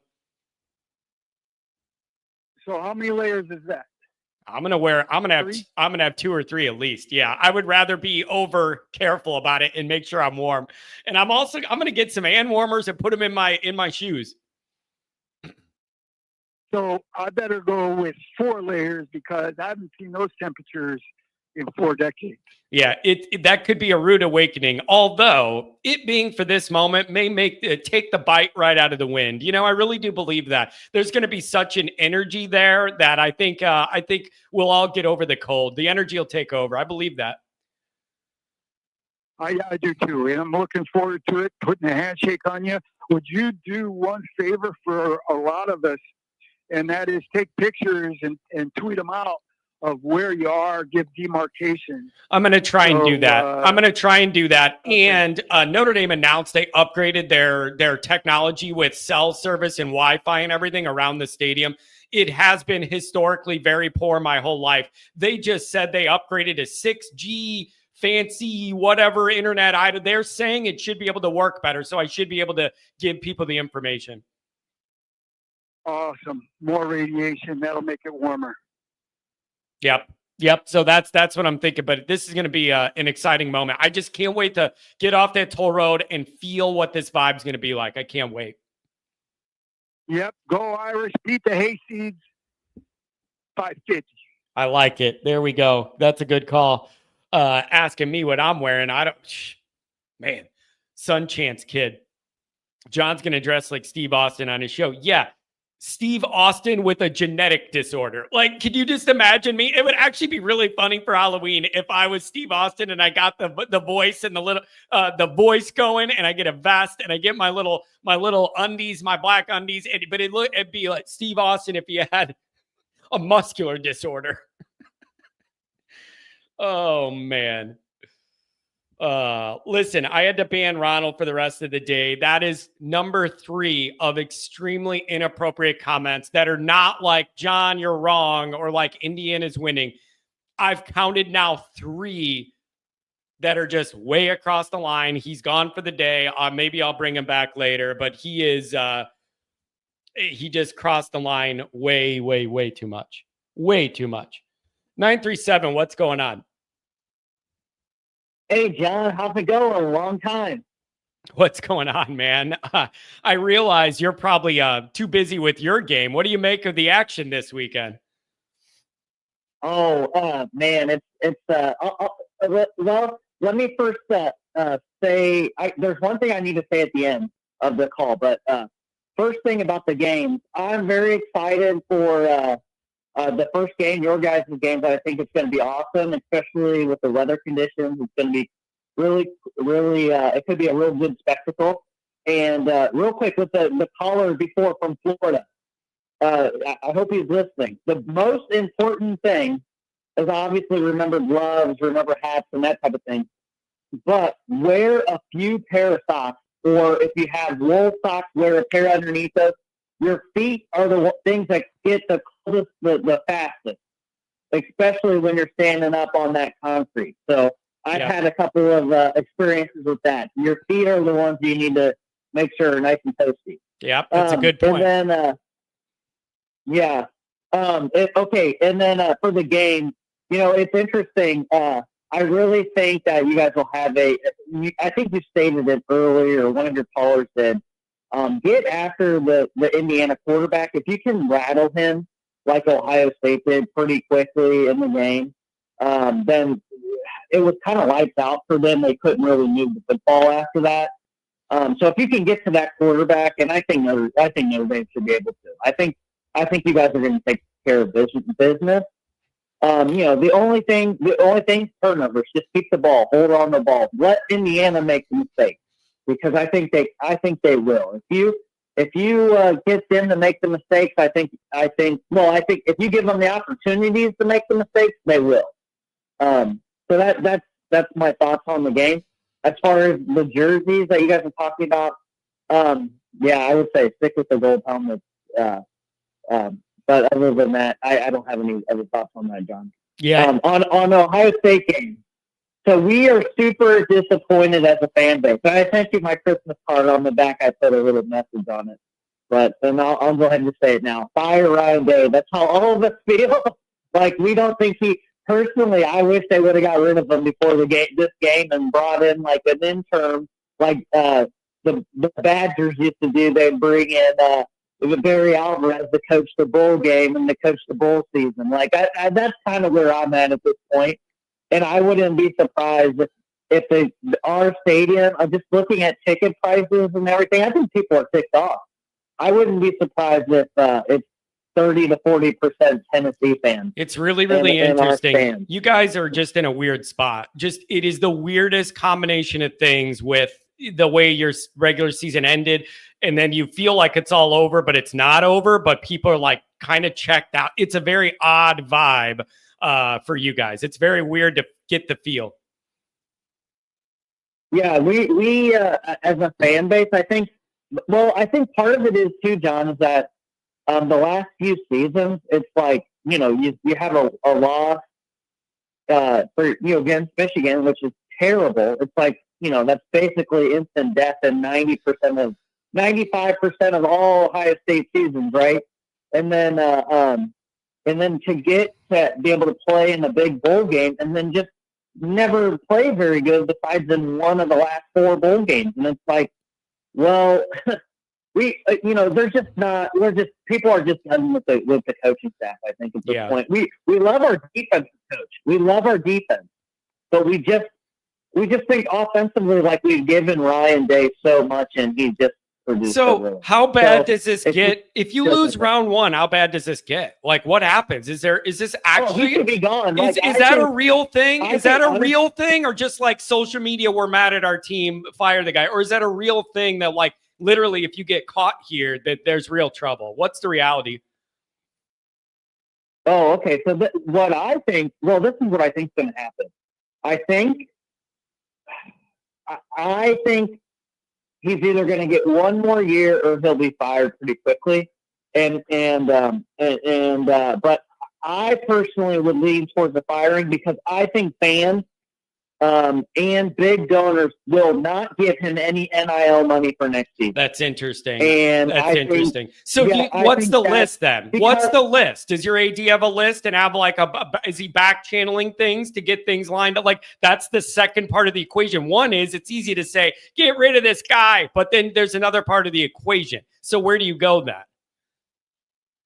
Right. Well, I think if we get to that bridge, I'll have more, but I think, I don't know if you listened to the McAfee show yesterday. There was a couple of clips that went kind of viral where I guess Vrabel was asking about the Ohio State job. Interesting. And one of the guests were commenting that he thinks he'll be coaching next season. I don't know. That's real speculation to me. I'm not sure Vrabel likes the recruiting game. Well, even though now I think it's all about money from what I understand. That's what I was going to say. That's what I was going to say. Go coach the Bears and try and get Caleb Williams right, not have to worry about recruiting. Why would I want to take on all those problems? Yeah, the only thing is that the recruiting game has kind of changed since like he was a coach because he coached at Ohio State as a defensive line coach for a few years, and he hated the recruiting part. But now I believe in just listening to recruiters out there that basically it's all about dollars and cents when it comes to it's all about dollars when it comes to the big recruits. And it doesn't recruits don't really care about facilities anymore like they used to. They don't care about relationships anymore. I mean, heck, we went from having a top 5 class or the number 1 class to losing like 4 or 5 guys right at the end because they just went to Oregon. You see Oregon's just pulling kids left and right because they're just paying tons of money. Phil Knight University. It's going to be interesting, man. Yeah. Or Oregon, but also, there's not just them. It's a bunch of other schools. But even Colorado, some of their big donors are putting out a lot of really good offers out there. Auburn's been holding their powder dry with Nick Saban at Alabama, but since he left, they're trying to make a real run in that area of the world. So I think with the money, with the idea that if it's more like money based and things are going to end up becoming like contracts, then it is going to be kind of like a mini NFL. And maybe this is the time to take over Ohio State because it's going to be like a mini NFL where you have 2-year contracts and this and that. So it's going to be that's going to be It's going to be interesting. All right, so give it to me. Who wins the Notre Dame Indiana game and who wins your game? Okay, I think I'm going to say Notre Dame wins. I'm going to go. I think it's going to be low scoring because of the cold weather, but I'm going to go 24-13 Notre Dame. And then let's see here for the Ohio State game. It's a real conundrum. Unfortunately, you guys had all your line injuries pretty much in the beginning of the season. We've had all ours at the end of the season, and it's been pretty terrible for us as far as getting continuity. So I'm going to say, gosh, I think here's the other thing, John. I'm kind of at the point where I kind of want Tennessee to win. Right. No, I get it. I've been there. No, dude, I've been there. I've been there. No, dude, I've been there with Notre Dame many times. I've sat in that stadium and I thought the best outcome for the future of this program is to go ahead and lose this game over a team we should beat handily rather than barely squeeze by. And then Charlie Weis gets another year. Like, I have been in those shoes where the short-term pain is for the long-term gain. And you got to look at the long-term. I've been where you're at. So I understand why you're conflicted. But if you want to give me a score on the way out, I'm letting you do it. Yeah. Let me give you a score. I think I'm going to, you know what? I'm going to say I think because of the cold weather, Ohio State does win. But it's going to be like 24-17 or 24-17 Ohio State, even though I'm slightly pulling for Tennessee just so we can get rid of Ryan Day. I'm just so tired of him. Yeah, I think that's it's interesting. One last thing, John. We had a family friend, giant Notre Dame fan. He listened to your show. He listened to Brian's show on another YouTube channel. And he couldn't believe that I was coming, that I would actually call in. He would hear me. He's like, "Is that Sean Duffy from Centerville, Ohio?" And unfortunately, he passed away, and his funeral on Friday. Ooh. And I just want to say a quick Hail Mary with he was helping his father pick up a weight equipment, and he had a heart attack right there and died. He was only 48, 49 years old. So I just want to say a quick Hail Mary with all the Irish faithful for his soul. He was a big listener of your show, big Irish fan, and I watched many Notre Dame games over at his house. But in the name of the Father, Son, Holy Spirit, amen. Hail Mary, full of grace, the Lord is with thee. Blessed art thou amongst women, and blessed is the fruit of thy womb, Jesus. Holy Mary, Mother of God, pray for us sinners now and at the hour of our death, amen. May the soul of Chris Ventura rest in peace, amen. In the Father, Son, Holy Spirit, amen. Thank you so much, John. Hey, have a good one, man. We'll get a candle lit for that guy. That's pretty sad to see. We'll get a candle lit for that guy. I got 4 callers left. You're all going to be on the air. Jack Barnes, I don't know what you're talking about. Are you talking about me banning Ronald McDonald? Number one is, I don't think I've ever seen you in this chat before, so it's bold for you to just wheel and deal right in here and start telling me how to manage my own program. That's a bold move to never be here before, never contribute, and then jump in and tell me how to program my own show. So that's amazing, number one. Number two is, Ronald has commented like 4 different things today that are so far across the line, it's not even like a question of whether to ban him.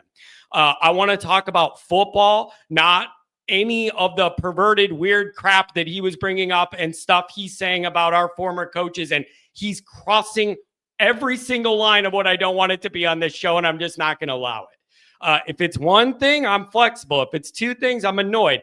Literally 4 times today, he has commented something completely, absolutely inappropriate.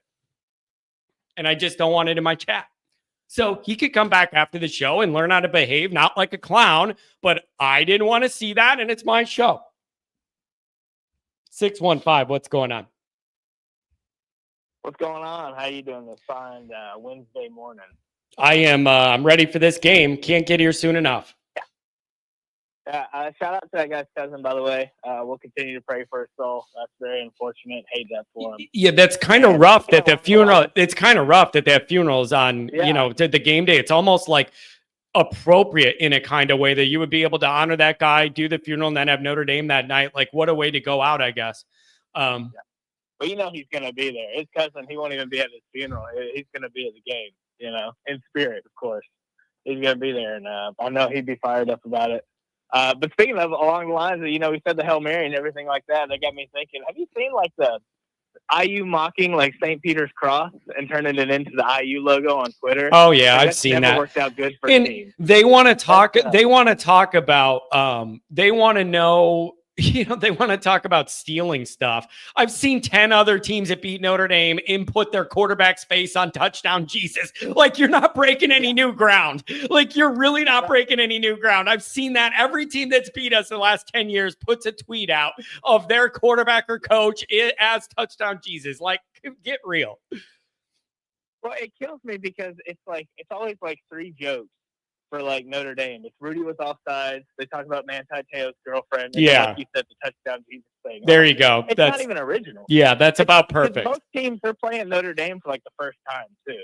Yeah. So that's kind of like the thing too. Like IU, they're coming in. I mean, what was it, 92 last time IU played Notre Dame? I think. Yeah, I think it was 90. I think it was 91.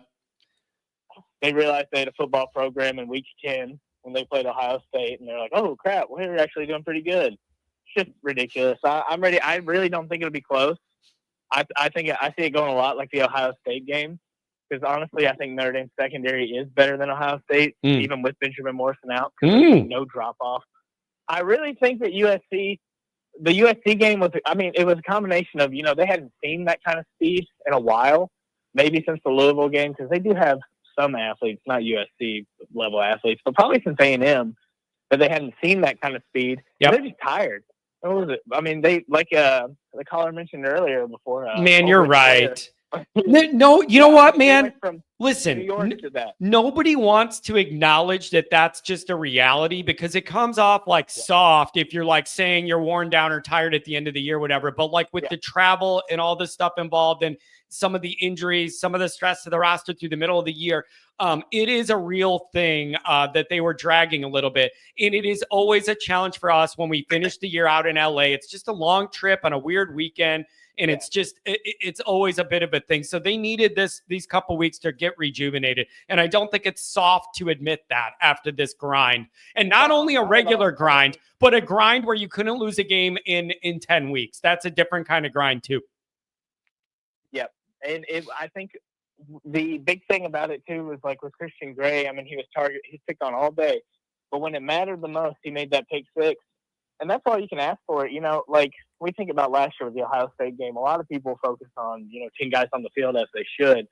But I remember, his name's slipping my mind right now, but that safety, that ball went right through his hands. That would have been an easy interception 4 plays earlier. Was it DJ Brown? I think it was DJ Brown. DJ Brown, yeah. And, last year our playmakers aren't making those plays until like Xavier Watt said. It's true. And you know what else? Dude, you're hitting on a few things that I talk about often. One of them is after all that Ohio State stuff and all that, I've been saying some Notre Dame coach and group of Notre Dame players have to say enough is enough. We're going to make those couple plays that change a game in those big moments to get this thing on the winning ledger in those moments. And some Notre Dame team and coach has got to do that. And we'll see how it goes Friday. Yeah, I'm predicting a 27-7 game, maybe 27-14 if they get a garbage time to feel good about themselves. I'm saying 27 because I think this cheater might miss a PAT, unfortunately. Oh, dude, I don't even want to. I'm glad you brought it up. I don't even want to think about Notre Dame being in a position where they need to rely on a field goal kicker to make any length of field goal at all for anything important. You need to avoid it. You can't trust it. This team has come too far, fought too hard to come back in this thing to let a kicker ruin it for everybody else that's getting their CTE beat in and everything else they're going through. And all you do is kick and you can't do your job. I'm not interested. Oh, John, give him some slack. He's injured. Well, then don't play him. You either are playing and you make the kicks or you're not healthy enough to do it and we do something else. I'm not living in the middle. Yeah, I agree. And and if we can think of this, hopefully the Notre Dame coaching staff, which I know they're smart enough to figure this out, and they're going to, Marcus Freeman and his staff are already very, very aggressive on 4th downs when they're over the 50, sometimes when they're just right at the 50. Do it more here. So do it more. Yeah, I think that they'll go for it. And I really think that, I honestly think Notre Dame's going to run all over them. They played a lot of decent teams that are like, and Army's, people don't want to give them credit because there's this kind of, for a long time they're undersized. They're rocking 300-pound linemen on the defensive line.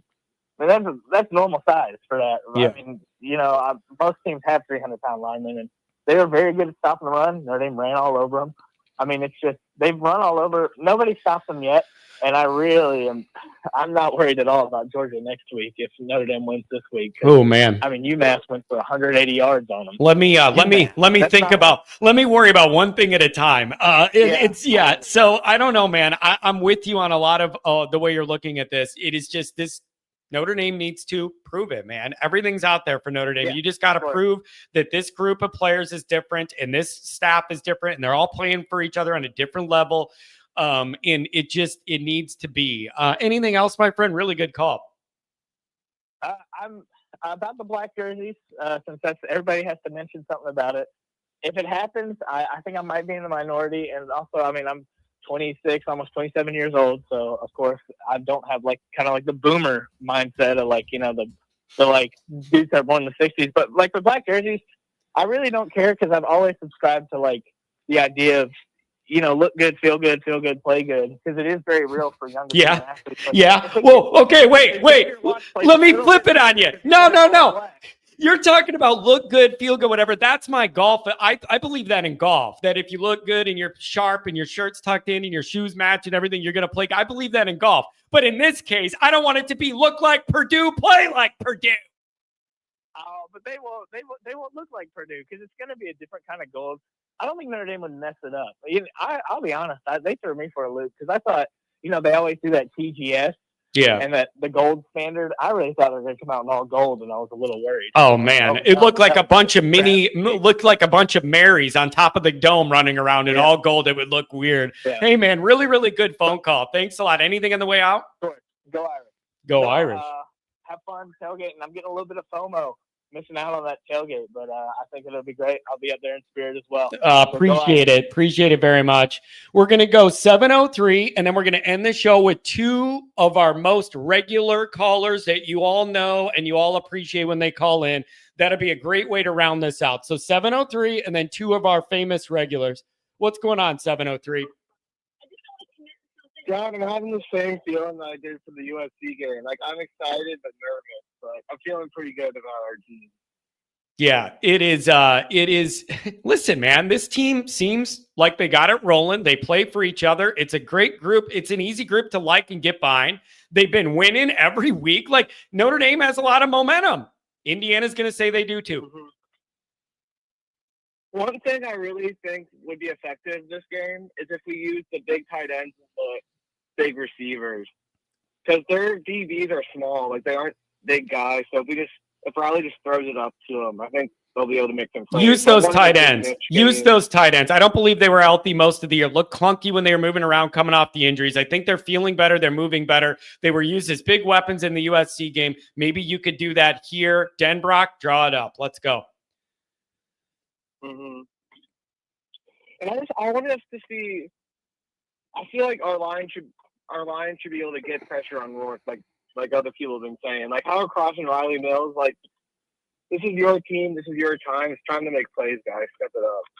Yep. I'm with you, and this is going to be history in Notre Dame Stadium, and it's just a matter of if it's going to be terrific history or the latest chapter of nightmare. And it is up to Notre Dame to take care of business. No show Friday morning. I will be traveling to South Bend. I'm doing a Thursday night call-in show tomorrow night at 8 to catch all of that. That's going to be the plan. No show Friday. Mm-hmm. And I think it's good to just have the Freeman contract done, so it's just not a distraction for the players during the game. Yep, I understand that. I understand that. And for Freeman to not have the negotiating thing hanging over him and all that. So I understand the benefits of getting it done before this all starts, but I do think that it adds a certain level of pressure to the moment. Mm-hmm. And I feel like the players should be fine, but this is just a game we have to win. We can't be the second best team in the state. Just get it done, boys. Yep. It would be absolutely humiliating on every different level, and the Indiana people would dunk on us for the rest of time. And I'm not here for it. Notre Dame needs to show their more mature program. Take control of this game in their building and get the win. Anything on the way out, my friend? Thank you. I have a buddy that, well, he's mostly an Alabama fan, but Indiana is his skill guide team, so I have to get one over on him. And I think we could see a block punt in this game. They had special teams difficulties against Ohio State. I think we'll get a Bryce Young block punt. Ooh, I like that a lot. That's a good angle to end this, man. How about Chicago's very own Thomas Frawley? And we got Andrew Gilmore coming up next. What's going on? Hey, listen, I just want to bring a little bit of positivity. Great show today. I know you're dealing with a lot of different things with some of these people.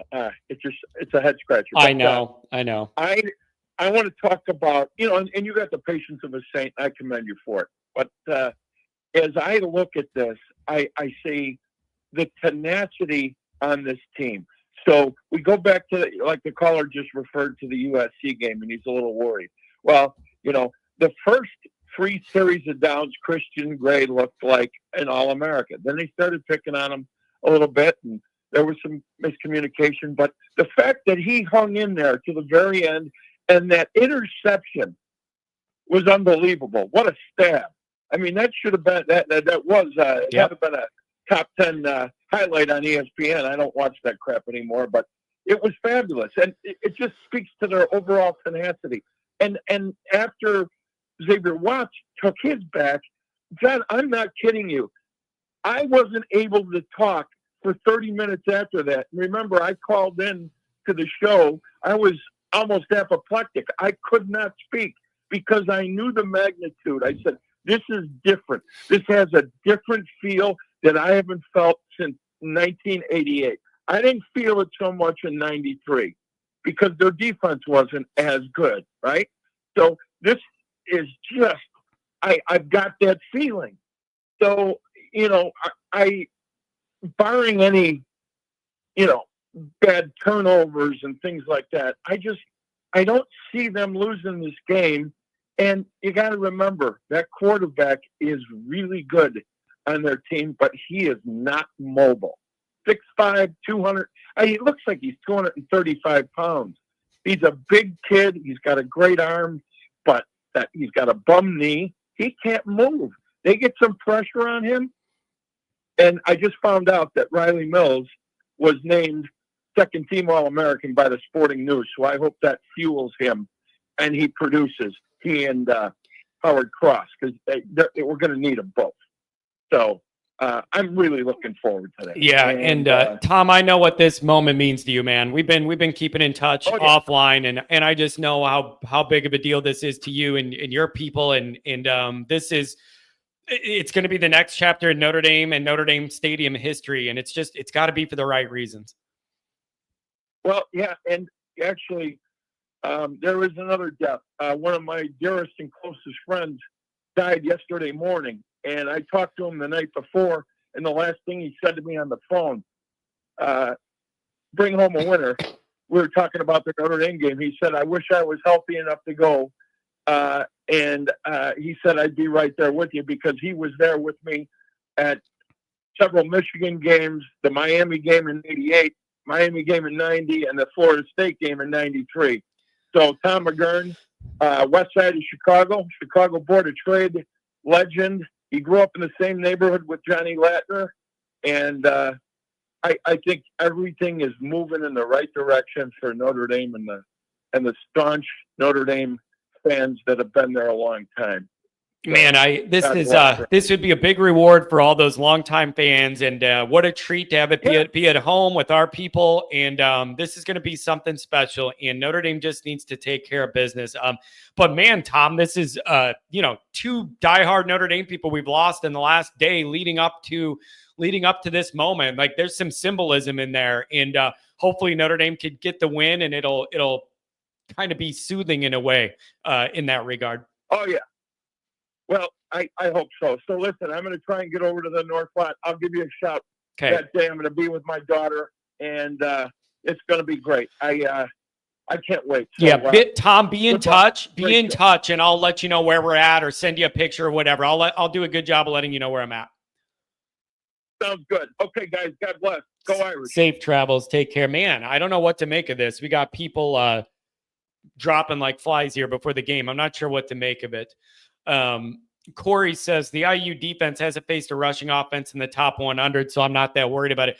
I kind of briefly mentioned that in the beginning of the show. You know, they are number one in rush defense, but when you look at those numbers, they haven't played anybody that could move the pile or do anything. And Notre Dame's, it's like double the yardage between Notre Dame's run average and everybody else. Something's got to give there.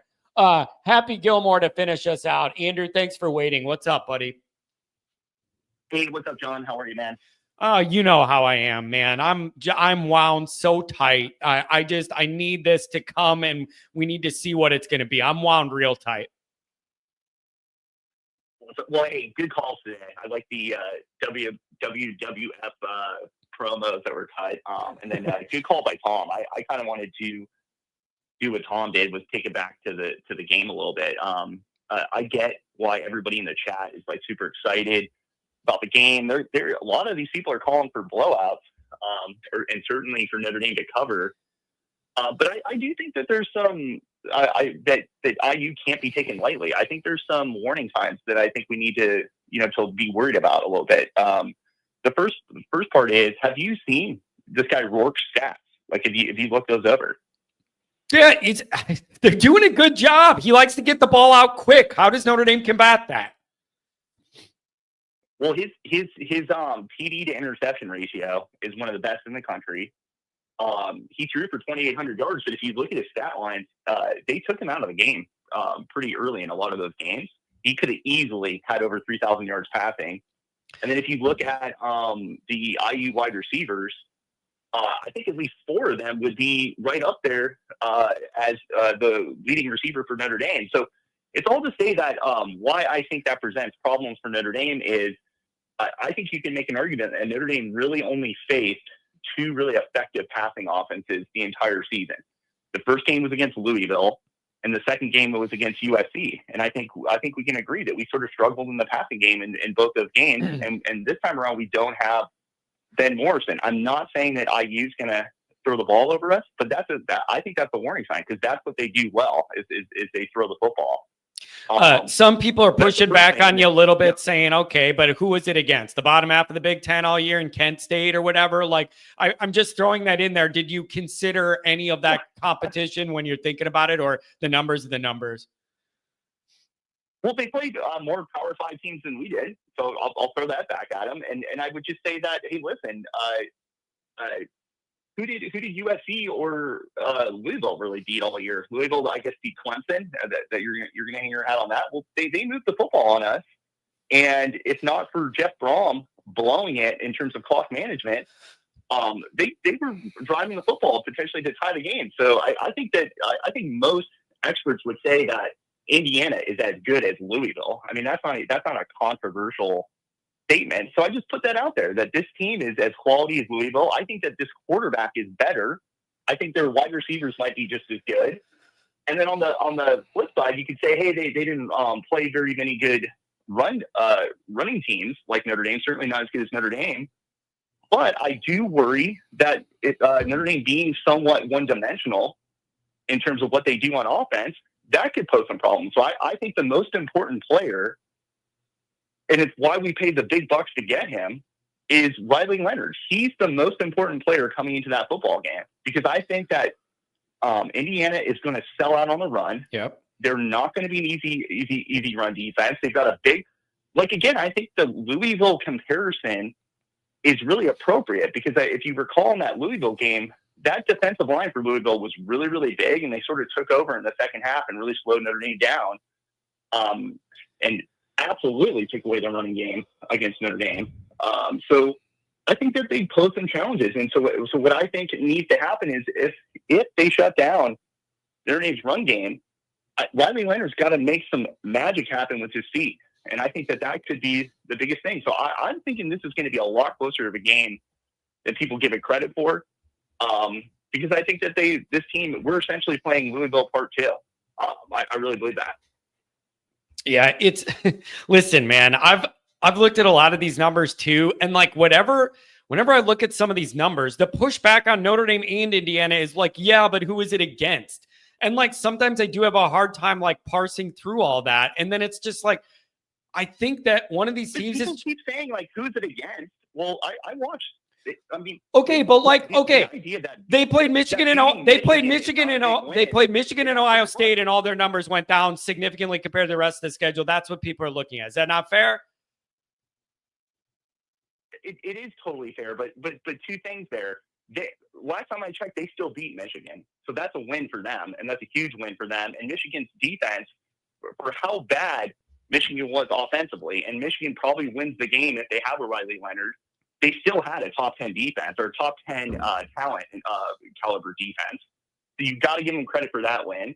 And then I'm just saying, like, beating teams like Washington, beating teams like Nebraska, those teams are not pushovers, and they mostly kicked the crap out of those teams. They were not winning by like last second field goal. Like, remember TCU from a couple of years ago? They were just winning by the skin of their teeth, and they make the Final Four. Just Indiana's not quite like that. They're whipping teams. So I'm not to say that we're going to lose to Indiana. I'm just saying that people putting in the chat that we're going to come in there, beat them 35-14. Well, you better do exactly what Ohio State did, which is like stack the crap out of Rourke. I don't think anybody would confuse our pass rush with Ohio State's pass rush. I think that's a fair statement. Number two, in that Ohio State game against Indiana, Indiana's punter spotted Ohio State 14 points. He dropped a punt inside his own 10-yard line. Ohio State punched it in. And then when he actually got the punt off, it was supposed to, I think, go right.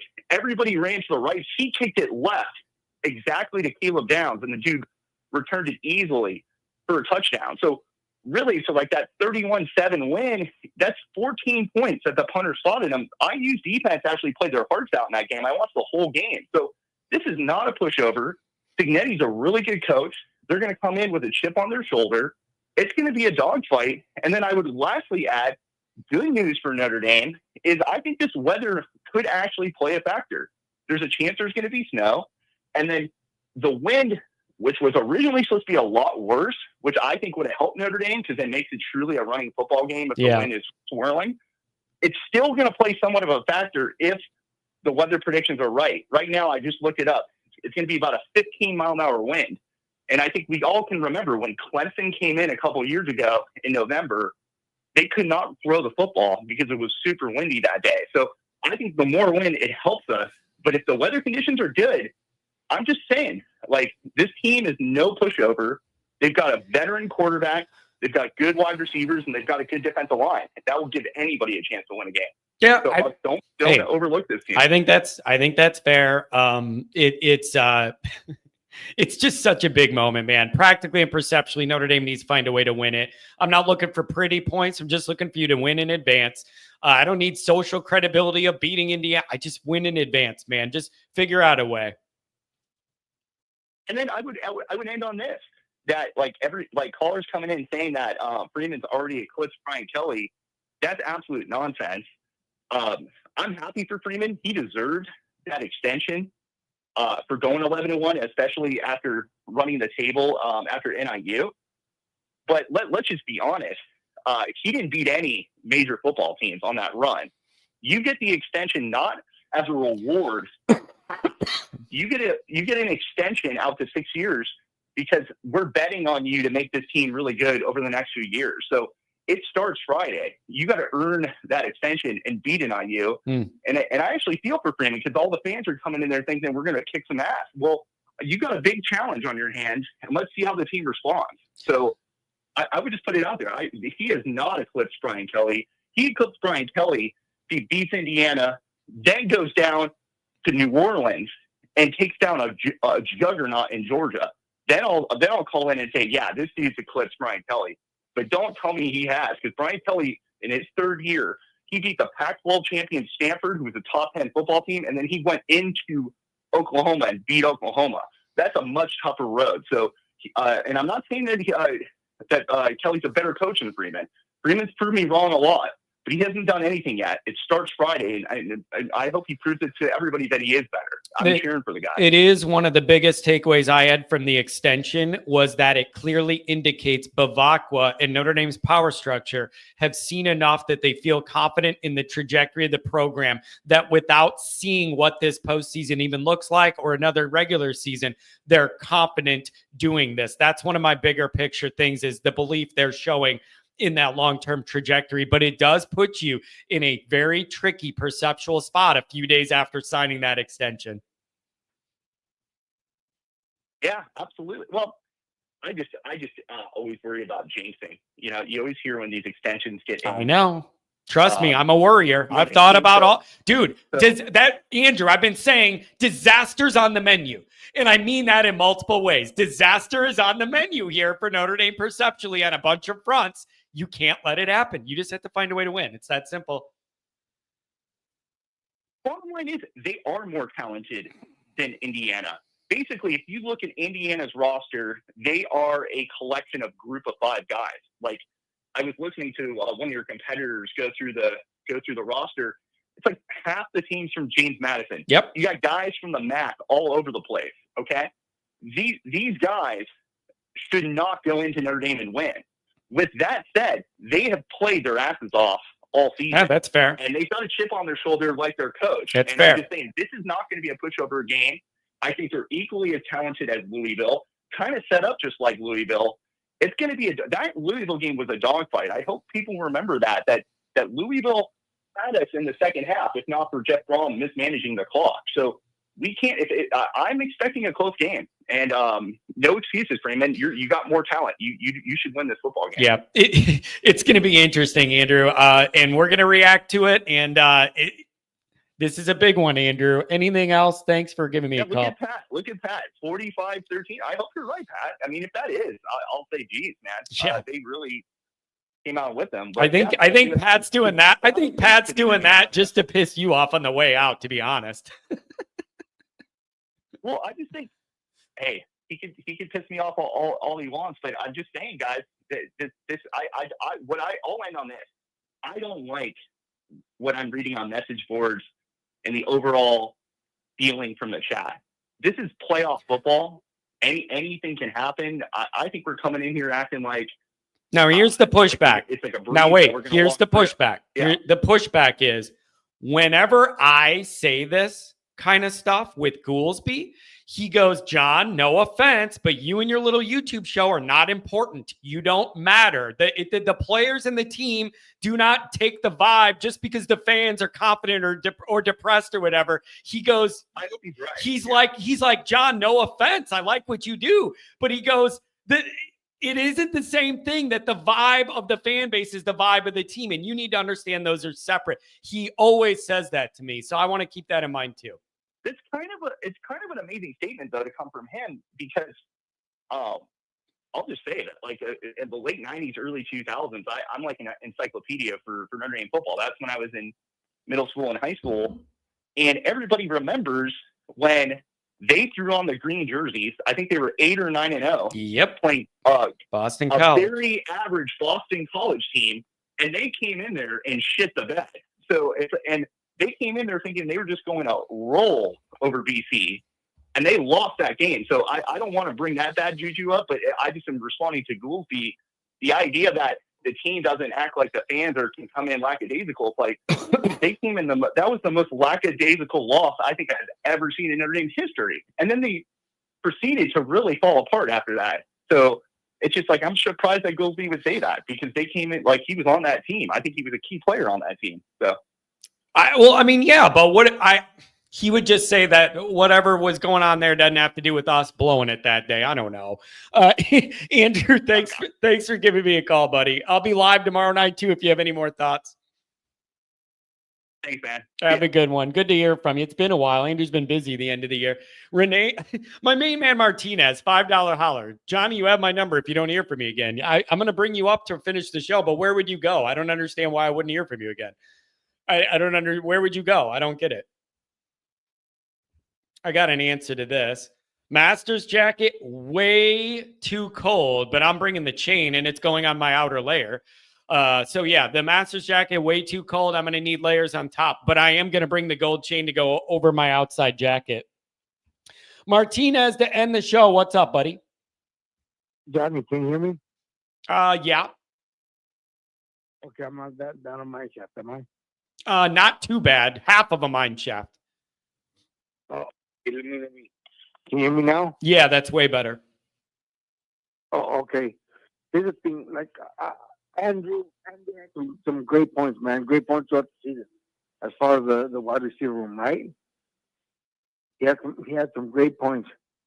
But here's the thing, man. I'm gonna tell everybody. He had some great points. Okay. Okay. He really didn't. And he's smart. He's smart. He does the analytical stuff. But like I told you, man, the quarterback where I played, where I coached, he was a second overall. Bro, are you sick? You sound sick. Are you okay? Yeah, I'm a little sick. Yeah, you sound like it, man. I feel bad. You laying there next to Cotter in bed. You both, what are you guys both down for the count? You sound like crap. No offense. I love you. You just sound like crap. Hey, Pat's going. Pat says the test to see if you're feeling good or not is to ask what you think of the SEC. You know the SEC's dog shit. You know that. Well, there you go. You perked up a little bit. Cooper Bateman, right? Cooper Bateman. Look him up. Look him up. Cooper Bateman was the second ranked quarterback in all of college football. Nick Saban came to our school. He came to our school, and he drafted him. Okay. So that's what I'm telling you. So it doesn't matter, man. It doesn't matter. Like I know.